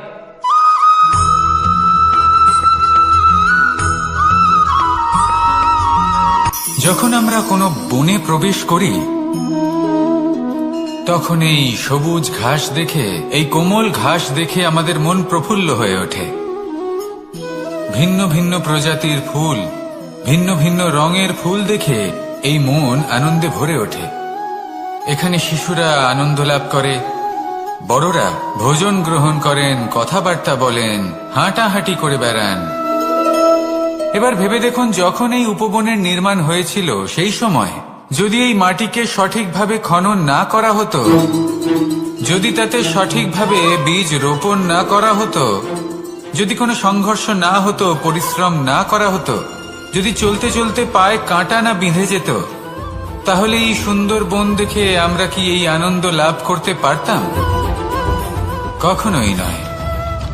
ধরুন কোনো নদীর তটে সুন্দর একটি বন আছে, সেই বনের আনন্দ লাভ করতে গেলে আপনাকে সেই নদী পার করতেই হবে। যদি সুখের নদীর কাছে পৌঁছতে চান, তাহলে তটে যে কাঁটা রয়েছে সেগুলোর সাথে সংঘর্ষ করতেই হবে। এই সংসারে যদি আপনি সুখ লাভ করতে চান, তাহলে সুখ লাভের এই যাত্রা শুরু করতে হবে সংঘর্ষ দ্বারা। তাহলে সংঘর্ষকে স্বাগত জানান, এর পেছনেই সুখ রয়েছে যা আপনার জন্য অপেক্ষা করছে। এবার হাসুন আর আমার সাথে ভালোবেসে বলুন, রাধা।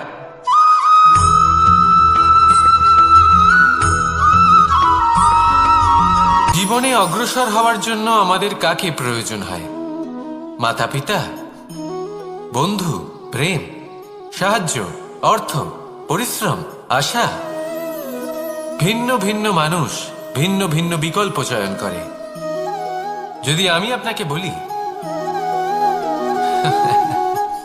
তাহলে জয় আর পরাজয়ের মন্ত্র দুটো শব্দের উপর নির্ভর করে, মেনে নেওয়া আর দৃঢ় হওয়া। যদি মেনে নেন তাহলে হেরে যাবেন, যদি দৃঢ় হন তাহলে নিশ্চিত রূপে জয়ী হবেন। যদি কখনো আপনি ক্লান্ত হয়ে ওঠেন, আপনি দুঃখী হন, পুরোপুরি ভেঙে পড়েছেন, তখন মেনে নেবেন না যে আপনি ভেঙে পড়েছেন, নয়তো হেরে যাবেন। তখন উল্টে স্থির করবেন যে যাই হয়ে যাক না কেন, আমি জয়ী হবই। আর আপনি দেখবেন যে জয় নিশ্চিত রূপে আপনার কাছেই আসবে। তাহলে এই কথা মনে রাখবেন আর আমার সাথে ভালোবেসে বলবেন, রাধা রাধা।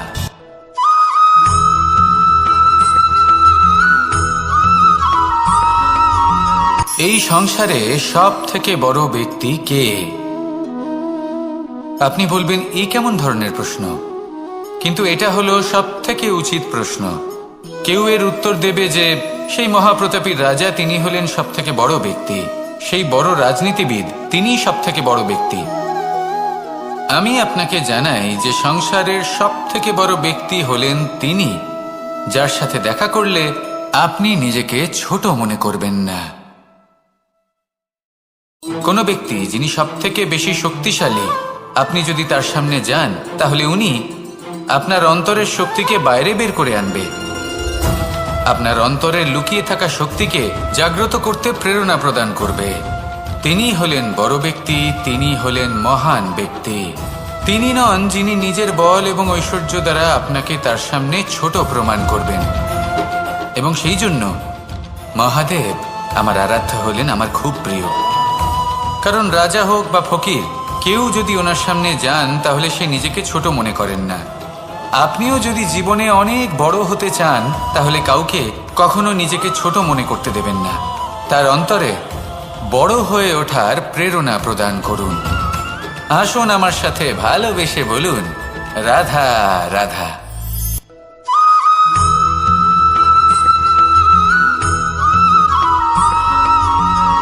মানুষের মানসিকতা এমন হয় যে সে যতটা করে আশা করে যে তার থেকে অনেক বেশি তার বদলে সে পাবে।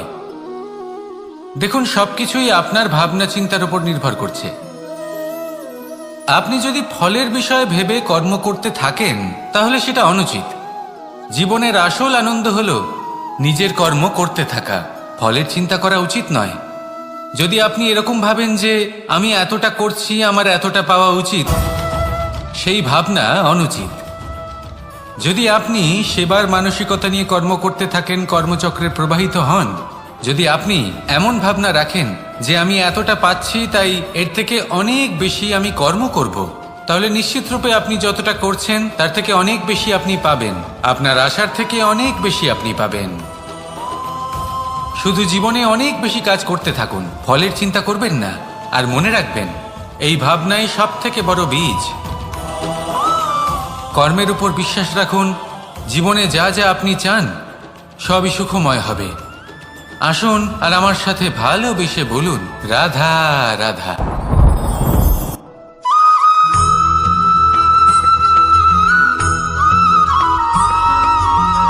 এই দড়িটা দেখুন, ছোট ছোট রেশম দ্বারা তৈরি। এটা সরু সুতো দ্বারা তৈরি হয়েছে এটা, আর এ অত্যন্ত কোমলও বটে। আর আপনি চাইলে এটা সোজাও করে দিতে পারেন, আর চাইলে এটা বেঁকিয়েও দিতে পারেন। আর যদি চান তাহলে এটা গোল গোল করে বেঁধে কোথাও রেখেও দিতে পারেন। এবার এই কোমল দড়ি যদি কোনো নিষ্ঠুর কঠিন পাথরে বারংবার জড়িয়ে দেওয়া হয় তাহলেও তাকেও কাটতে পারে, নিজের ছাপ ছেড়ে যেতে পারে, সেটার আকারও বদলে ফেলতে পারে। এবার এর কারণ কি? এর কারণ হলো অভ্যাস আর নিরন্তর প্রচেষ্টা। যদি আপনিও চেষ্টা করেন আর নিরন্তর কর্ম করে যান, তাহলে আপনার প্রারব্ধ পাথরের মতো কঠিনই হোক না কেন, তাতে ভাঙন ধরিয়েও আপনি নিজের লক্ষ্যে অবশ্যই পৌঁছতে পারবেন। একটা গুরুত্বপূর্ণ কথা মনে রাখবেন, সুকর্মের অভ্যাস আর নিরন্তর প্রয়াস, এই হলো সাফল্যের মন্ত্র। তাহলে জীবনে এই মন্ত্র আনুন আর আমার সাথে ভালোবেসে বলুন, রাধা রাধা।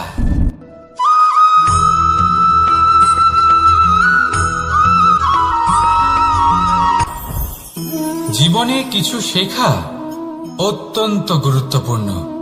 এবার কি কি শিখতে হবে সেই সব শেখানোর জন্য অনেক শিক্ষক রয়েছেন, কিন্তু কি শিখবেন না আর কি করবেন না এটা আমাদের নিজের অভিজ্ঞতা দিয়ে শিখতে হয়। কিন্তু তার মানে এটা নয় যে যদি আপনাকে শিখতে হয় যে আগুনের তাপ কতটা, আপনাকে আগুনের মধ্যে হাত দিতে হবে। না, অন্য কারোর অভিজ্ঞতা দ্বারাও শিখতে পারেন। প্রশ্ন শুধুমাত্র একটাই যে আপনি কি শিখতে চান নাকি চান না। যদি আপনি এটাই ভাবেন যে আমি শুধুই নিজের অভিজ্ঞতা দ্বারাই শিখতে চাই, তাহলে জীবনকাল ছোট মনে হবে, অনেক কিছুই শিখতে পারবেন না। তাই নিজের সাথে সাথে বড়দের অভিজ্ঞতা দ্বারাও শেখা শুরু করে দিন। এই সংসারের অভিজ্ঞতা দ্বারা শিখতে শুরু করে দিন। আর এটা নিশ্চিত রূপে শেখা আবশ্যক যে কখন কি করবেন না, কোথায় থামতে হবে আর কোথায় থামবেন না। তাহলে আসুন আর আমার সাথে ভালোবেসে বলুন, রাধা রাধা।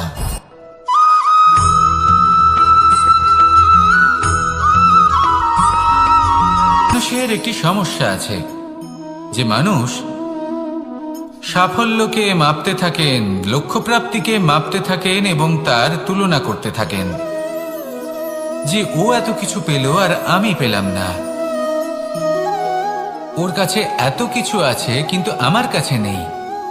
এই তুলনা করার জন্য ওনারা দুঃখী হয়ে পড়েন, নিরাশ হয়ে পড়েন। তাই আমি একটা প্রশ্ন করছি যে এটা কি উচিত? এই সংসারে আপনি কি নিয়ে তুলনা করবেন যেখানে সূর্যদেব চন্দ্রমা দুজনেই আছেন, দুজনেই হলেন বিশেষ, দুজনেই নিজ নিজ সময়ে উদিত হন। এদের মধ্যে একজন না থাকলে তাহলে আমাদের জীবন কঠিন হয়ে পড়বে।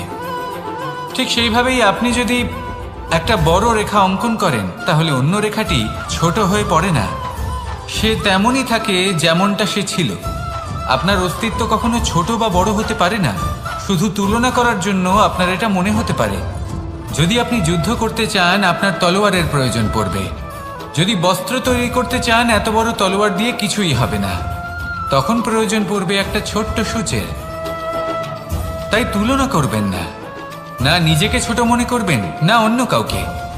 সবার সাথে সহযোগিতা করুন, আর যদি তুলনা করতেই হয় নিজের সাথে করুন যে কাল আমি কেমন ব্যক্তি ছিলাম, আজ কি তার থেকে শ্রেষ্ঠ হয়ে উঠতে পেরেছি। ভেবে দেখুন ভবিষ্যতে গিয়ে আপনি কতটা শ্রেষ্ঠ ব্যক্তি হতে পারেন। আসুন আমার সাথে ভালোবেসে বলুন রাধা রাধা।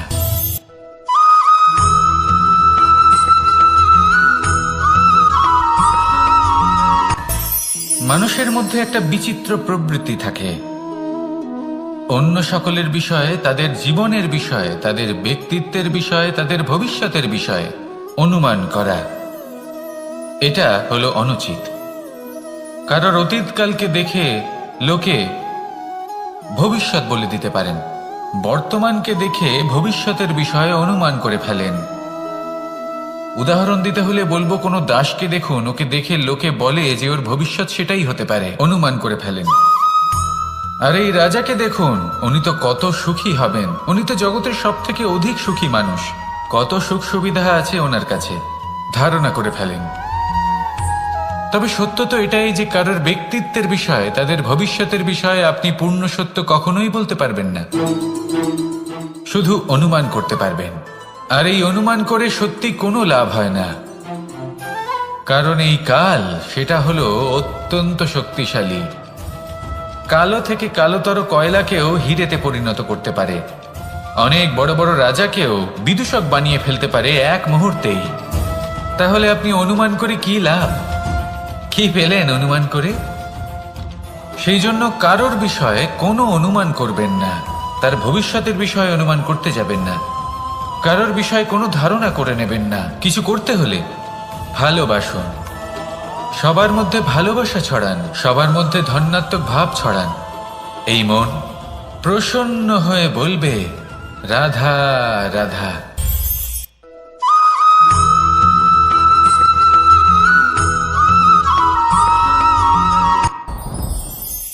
সাথী, সাথী এই শব্দটির ব্যাখ্যা কে কিভাবে করে? মিত্র, সখা, বন্ধু, কিন্তু অর্থ একটাই, তিনি যিনি আপনার সঙ্গী হন আর তিনি যার সাথী আপনি হন। এবার সব থেকে বড় প্রশ্ন হলো এটাই যে তিনি কে হতে পারেন যাকে আপনি আপনার সাথী বলে মেনে নিতে পারেন, নিজের সখা, নিজের মিত্র, নিজের বন্ধু মেনে নিতে পারেন। আপনার সাথী হলেন তিনি যিনি দুঃখের সময় আপনার পাশে থাকবেন, আপনার হাত ধরে থাকবেন। আপনার সাথী হলেন তিনি যার হাত আপনি নিজের সুখের দিনে ধরে থাকবেন। সেই সাথীরই হাত ধরুন যিনি দুঃখে সবসময় আপনাকে সাহায্য করার জন্য তৎপর হয়ে থাকেন, আপনার পাশে থাকেন, আর যাকে সুখের দিনে আপনি আপনার সাথে রাখতে পারেন। আর যখন আপনার সাথে আপনার এই সাথী থাকবে তখন আপনি এটা বুঝবেন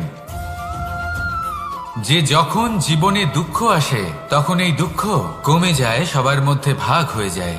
আর যদি তখন সুখ আসে তাহলে সেটা সবার উপস্থিতিতে আরো বেড়ে যায়। এটাই হলো প্রেম, এটাই হলো ভালোবাসা, এটাই হলো সঙ্গ, যেমন সম্পর্ক আমার আর রাধার মাঝে। তাহলে আসুন আর আমার সাথে ভালোবেসে বলুন রাধা রাধা।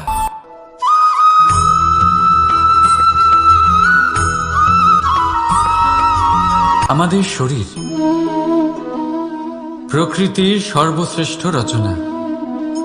যে অঙ্গ প্রত্যঙ্গ আমরা লাভ করেছি প্রত্যেকটির মধ্যে একটি নিজস্ব বার্তা রয়েছে। একটু ভেবে দেখুন, দুটি চোখ দিয়েছে দেখার জন্য, দুটি কান দিয়েছে শোনার জন্য, নাসিকাও আছে দুটি, দুটি হাত দিয়েছে দ্বিগুণ পরিশ্রম করার জন্য। কিন্তু জীব শুধুমাত্র একটি, তার উপরেও তীক্ষ্ণ বলিষ্ঠ দাঁত দিয়েছে তার রক্ষার জন্য। কখনো ভেবে দেখেছেন কেন?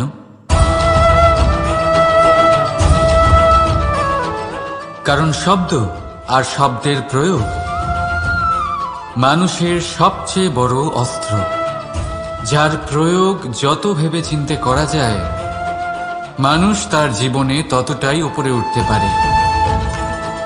তাহলে মনে রাখুন, দেখুন, শুনুন আর বুঝুন বেশি, বলুন কম। রাধা রাধা।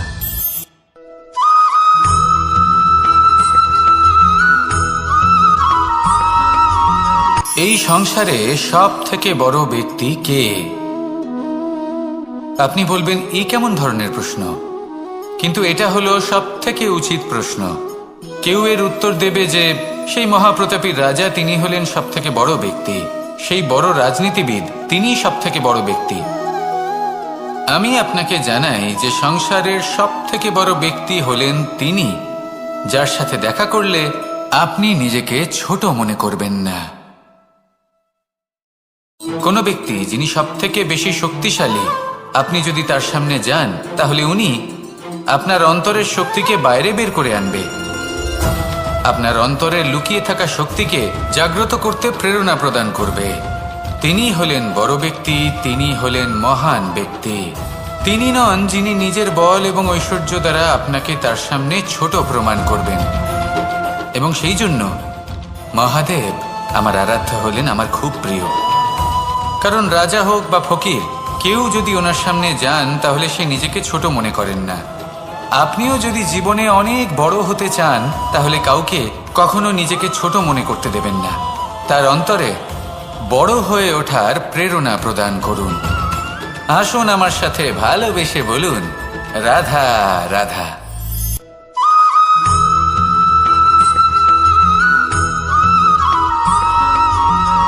পুরুষার্থ। শাস্ত্রে 4 ধরনের পুরুষার্থের কথা বলা হয়েছে। প্রথম হলো ধর্ম। আপনি কি জানেন এই ধর্ম আসলে কি? আপনার কি মনে হয় ধর্ম আসলে কি? কোনো বিশেষ ঈশ্বরকে মানাই কি ধর্ম বলা হয়? নাকি কোনো বিশেষ রীতি পালন করাই হলো ধর্ম? নাকি কোনো বিশেষ সাহিত্যকে সর্বশ্রেষ্ঠ মনে করাই হলো ধর্ম? না, ধর্ম হলো সেটা যাকে ধারণ করা যেতে পারে। আর ধারণ শুধু সেটাই করা যায় যা পবিত্র। পবিত্র শুধু তাকেই বলা হয় যা নিঃস্বার্থ, যার মধ্যে শাসন করার কোনো ইচ্ছে নেই, যা সরলভাবেই প্রবাহমান, জল এবং বায়ুর মতো।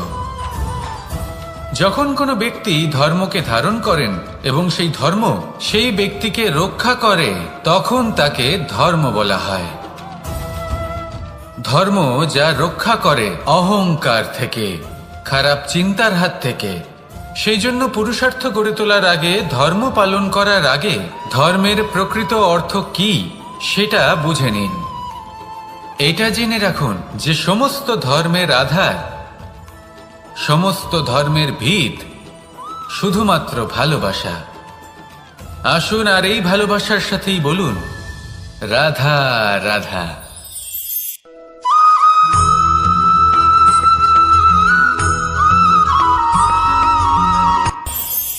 এই সংসারে আমরা প্রকাশ কোথা থেকে পাই? এর উত্তর বড়ই সরল। ভোরে যখন সূর্যোদয় হয় তখন প্রকাশের কিরণ আমাদের ঘরে এসে পৌঁছয়। এইভাবেই আমরা প্রকাশ লাভ করি। এবার এই প্রকাশের আলোতেই আমরা সারাদিনের কাজ সম্পন্ন করি। সন্ধে হয়ে যায়, সূর্যাস্তও হয়ে যায়, আর আমাদের ঘর যাতে অন্ধকার না হয় তার জন্য আমরা একটা প্রদীপ প্রজ্বলিত করি। এটাই ঘটে আমাদের জীবনেও। এবার প্রবাহমান আয়ুর সাথে আমরা আমাদের অন্তরে যদি একটা প্রদীপ প্রজ্বলিত করে নিই, তাহলে বিষয়টাই অন্যরকম হবে। এবার আপনি বলবেন কোন প্রকাশের কথা বলছি যে আমাদের অন্তরে জাগ্রত করা সম্ভব? আমাদের আত্মার মাঝে প্রেমের প্রকাশ জাগ্রত করার কথা বলছি। কারণ আমাদের এই জীবন এও হলো দিনের আলোর মতো। আজ প্রকাশ আছে, কিন্তু কোনোদিন অবশ্যই অস্ত হবে। কিন্তু অস্ত হবার আগে যদি আমরা আমাদের আত্মার মাঝে প্রেমের এই প্রকাশ উজ্জ্বলিত করে নিই, তাহলে আমাদের সন্ধ্যাকালও আমরা আনন্দে এবং প্রেমে যাপন করব। তাহলে আসুন আর আমার সাথে ভালোবেসে বলুন, রাধা রাধা।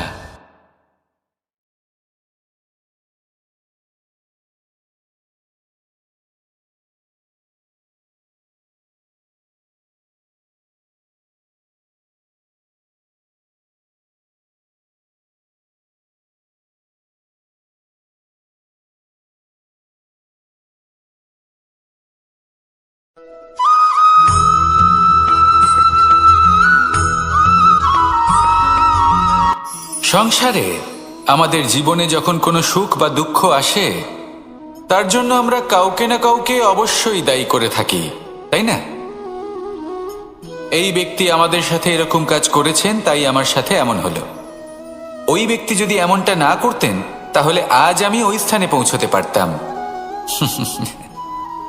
সবই আপনার দৃষ্টিভঙ্গির ওপর নির্ভরশীল। আর যদি আপনার দৃষ্টিভঙ্গি এমন হয়, তাহলে তা অনুচিত। সত্যি কথা বলতে এই সংসারে ভিন্ন ভিন্ন ধরনের মানুষ আছে। এটা আপনার উপর নির্ভর করছে কিভাবে তাদের স্বাগত জানাবেন। একবার ভাবুন, আমি আমার দুটো হাত সামনে নিয়ে এলাম, দুটো মুঠো খুলে দিলাম। দুই প্রকারের মানুষ আসবেন, কিছু না কিছু দিয়ে যাবেন। এই মুঠো যদি আমি বন্ধ করে দিই, তাহলে না কেউ আমাকে কিছু দিতে পারবে, না আমার কিছু যাবে আসবে। নিশ্চয়ই বুঝতে পারছেন এই দুই ধরনের ব্যক্তি কারা এবং তারা কি দিয়ে যান। আমি যদি নিজের মুঠো খুলে দিই, তাহলে কিছু ভালো মানুষ আসবেন, আমাকে আনন্দ, সন্তুষ্টি, জ্ঞান প্রদান করে যাবেন, ভালো অভিজ্ঞতা দিয়ে যাবেন। কোনো খারাপ ব্যক্তি যদি আসেন, তাহলে তিনিও খারাপ অভিজ্ঞতা দেবেন, যার থেকে আমি শিক্ষা লাভ করব। এই সব কিছু আমি লাভ করতে পারি। মুঠো যদি বন্ধ করে রাখি, তাহলে আমি কিছুই পাবো না। দেখুন, এই সংসারে প্রত্যেকের জীবনে এইরকম। প্রত্যেকের জীবনে সবকিছুই আছে, ভালো খারাপ দুই মানুষই আছে। ভালো অভিজ্ঞতা আছে, খারাপ অভিজ্ঞতা আছে। নির্ভর করছে আপনার উপর যে আপনি কি করবেন, এনাদের স্বাগত কিভাবে জানাবেন, কার থেকে কি বুঝবেন, কি শিখতে পারবেন, আর কোন দৃষ্টিভঙ্গি নিয়ে অগ্রসর হবেন। এটাই নির্ধারণ করবে যে আপনার জীবন কেমন হবে। আসুন আমার সাথে ভালোবেসে বলুন, রাধা রাধা।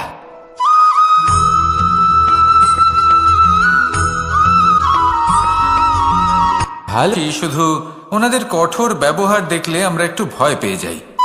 এবার ওনাদের এই কঠোর ব্যবহার আমাদের ভালো না লাগলেও অত্যন্ত আবশ্যক। কারণ মাতার থেকে আমরা যে শক্তি লাভ করি, তা যেন নিয়ন্ত্রণ হারিয়ে বিধ্বংসী না হয়ে ওঠে। আমরা যেন কোনো কুপথে না চলে যাই, আমরা কখনো যেন দোষ না করে ফেলি। শুধু সেই জন্য পিতা এবং গুরু একটু কঠোর হয়ে ওঠেন, এবং ওনাদের এই কঠোর আচরণ ভবিষ্যতে গিয়ে আমরা অবশ্যই বুঝতে পারি। জীবনে কিছু বছর আমরা এগিয়ে যাই, আর তারপর আমরা বুঝতে পারি যে বাবা এবং গুরু আমাদের যথেষ্ট ভালোবাসতেন, কিন্তু ওনাদের ভালোবাসার বহিঃপ্রকাশ আলাদা। প্রয়োজনীয় হলো এটা দেখার, এটা বোঝার যে শুরু থেকে আমাদের প্রতি ওনাদের আচরণ কেমন ছিল। ওনাদের কঠোর হওয়ার পেছনে ওনাদের ভালোবাসাটা বোঝার চেষ্টা করুন, ওনাদের চিন্তাটা বোঝার চেষ্টা করুন, ওনাদের পথপ্রদর্শনের আড়ালে আপনার ভবিষ্যতের জন্য যে পরিকল্পনা ওনারা করেছেন সেটা বোঝার চেষ্টা করুন। তখন আপনারা বুঝতে পারবেন ওনাদের ভালোবাসাকে। আপনার মনের মধ্যে আপনা থেকেই ওনাদের প্রতি সম্মান জেগে উঠবে। নিজের পিতা এবং নিজের গুরু, এই দুজনের প্রতি কৃতজ্ঞতা প্রকাশ করুন আর আমার সাথে ভালোবেসে বলুন, রাধা রাধা।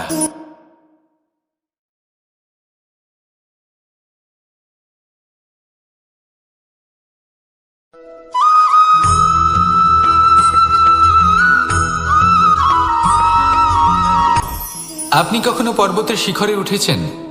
আপনি দেখতে পাবেন পর্বতের পদতলে প্রচুর সুন্দর ফুল রয়েছে, সবুজ বনানী রয়েছে। যত আপনি ওপরে উঠতে থাকবেন তত ফুল কমতে থাকবে, সবুজ বনানী কমতে থাকবে। আরো কিছুটা ওপরে উঠলে কাঁটা জাতীয় গাছ দেখতে পাবেন, শুকনো গাছ দেখতে পাবেন। আরো যদি ওপরে ওঠেন তাহলে পাষাণ দেখতে পাবেন। আরো ওপরে উঠলে হিমখণ্ড দেখতে পাবেন।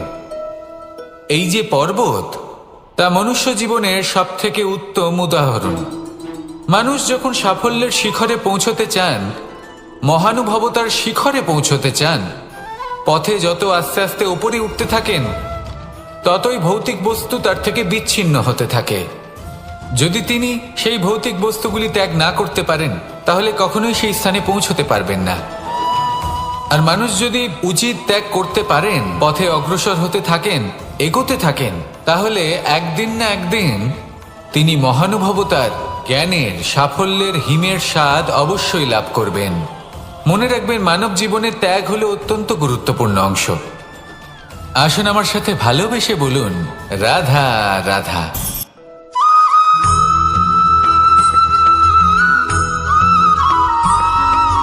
মানুষের একটি সমস্যা আছে যে মানুষ সাফল্যকে মাপতে থাকেন, লক্ষ্যপ্রাপ্তিকে মাপতে থাকেন এবং তার তুলনা করতে থাকেন যে ও এত কিছু পেল আর আমি পেলাম না,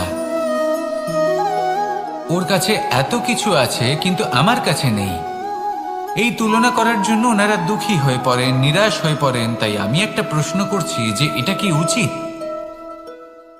এই সংসারে আপনি কি নিয়ে তুলনা করবেন, যেখানে সূর্যদেব, চন্দ্রমা দুজনেই আছেন, দুজনেই হলেন বিশেষ, দুজনেই নিজ নিজ সময়ে উদিত হন। এদের মধ্যে একজন না থাকলে তাহলে আমাদের জীবন কঠিন হয়ে পড়বে। ঠিক সেইভাবেই আপনি যদি একটা বড় রেখা অঙ্কন করেন তাহলে অন্য রেখাটি ছোট হয়ে পড়ে না, সে তেমনই থাকে যেমনটা সে ছিল। আপনার অস্তিত্ব কখনো ছোট বা বড় হতে পারে না, শুধু তুলনা করার জন্য আপনার এটা মনে হতে পারে। যদি আপনি যুদ্ধ করতে চান আপনার তলোয়ারের প্রয়োজন পড়বে। যদি বস্ত্র তৈরি করতে চান এত বড় তলোয়ার দিয়ে কিছুই হবে না, তখন প্রয়োজন পড়বে একটা ছোট্ট সূচের। তাই তুলনা করবেন না, না নিজেকে ছোট মনে করবেন না অন্য কাউকে। সবার সাথে সহযোগিতা করুন, আর যদি তুলনা করতেই হয় নিজের সাথে করুন, যে কাল আমি কেমন ব্যক্তি ছিলাম, আজ কি তার থেকে শ্রেষ্ঠ হয়ে উঠতে পেরেছি। ভেবে দেখুন ভবিষ্যতে গিয়ে আপনি কতটা শ্রেষ্ঠ ব্যক্তি হতে পারেন। আসুন আমার সাথে ভালোবেসে বলুন, রাধা রাধা।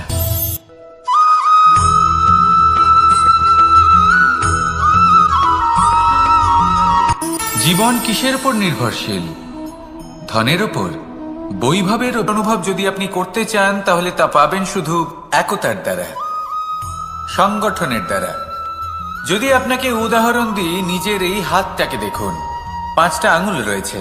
কোনো একটা বস্তুকে নিজের একটা আঙুল দ্বারা তুলে ধরার চেষ্টা করে দেখুন, বড়ই কষ্ট হবে।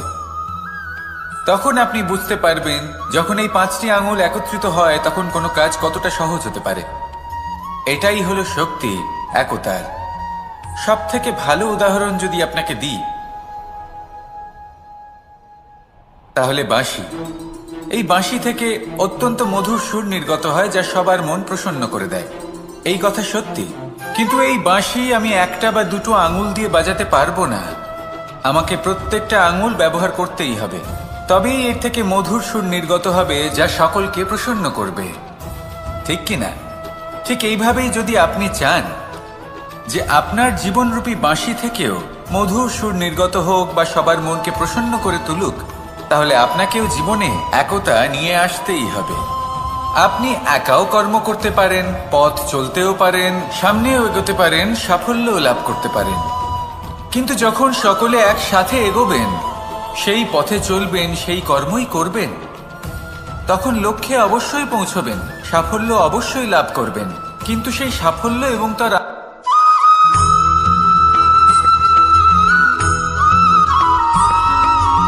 কখনো কখনো আমরা ভাবি যে কোনো ব্যক্তি যিনি ধর্মের পথে চলেছেন, যদি তার দ্বারা কোনো ভুল হয়ে থাকে তাহলে নিয়তি তাকে সেই মুহূর্তেই কঠোর শাস্তি দেন।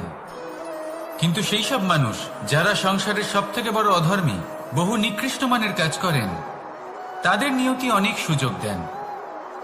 তাদের নিয়তি এরকম কঠোর প্রহার করেন না। এই ভাবনা কখনো না কখনো মনে আসেই। ভেবে দেখুন কেন? আসলে জীবনকে বেশিরভাগ মানুষ একভাবেই দেখে থাকেন, বিভিন্ন স্তরে একে দেখা উচিত।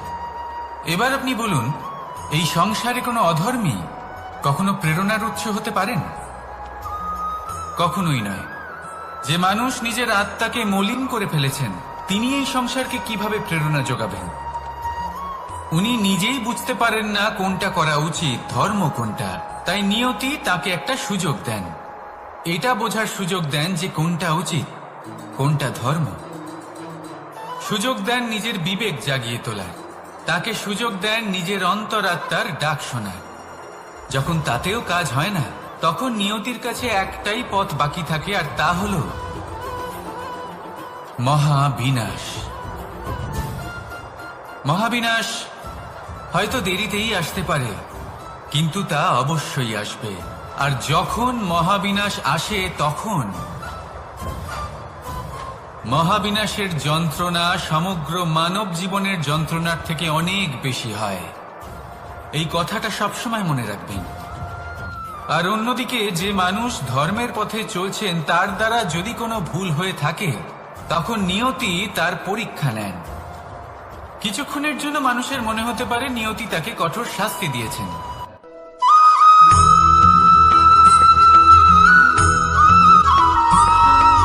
প্রত্যেক মানুষ নিজের জীবনে হীরক তথা হিরে এবং দর্পণ এই দুই দেখেছেন।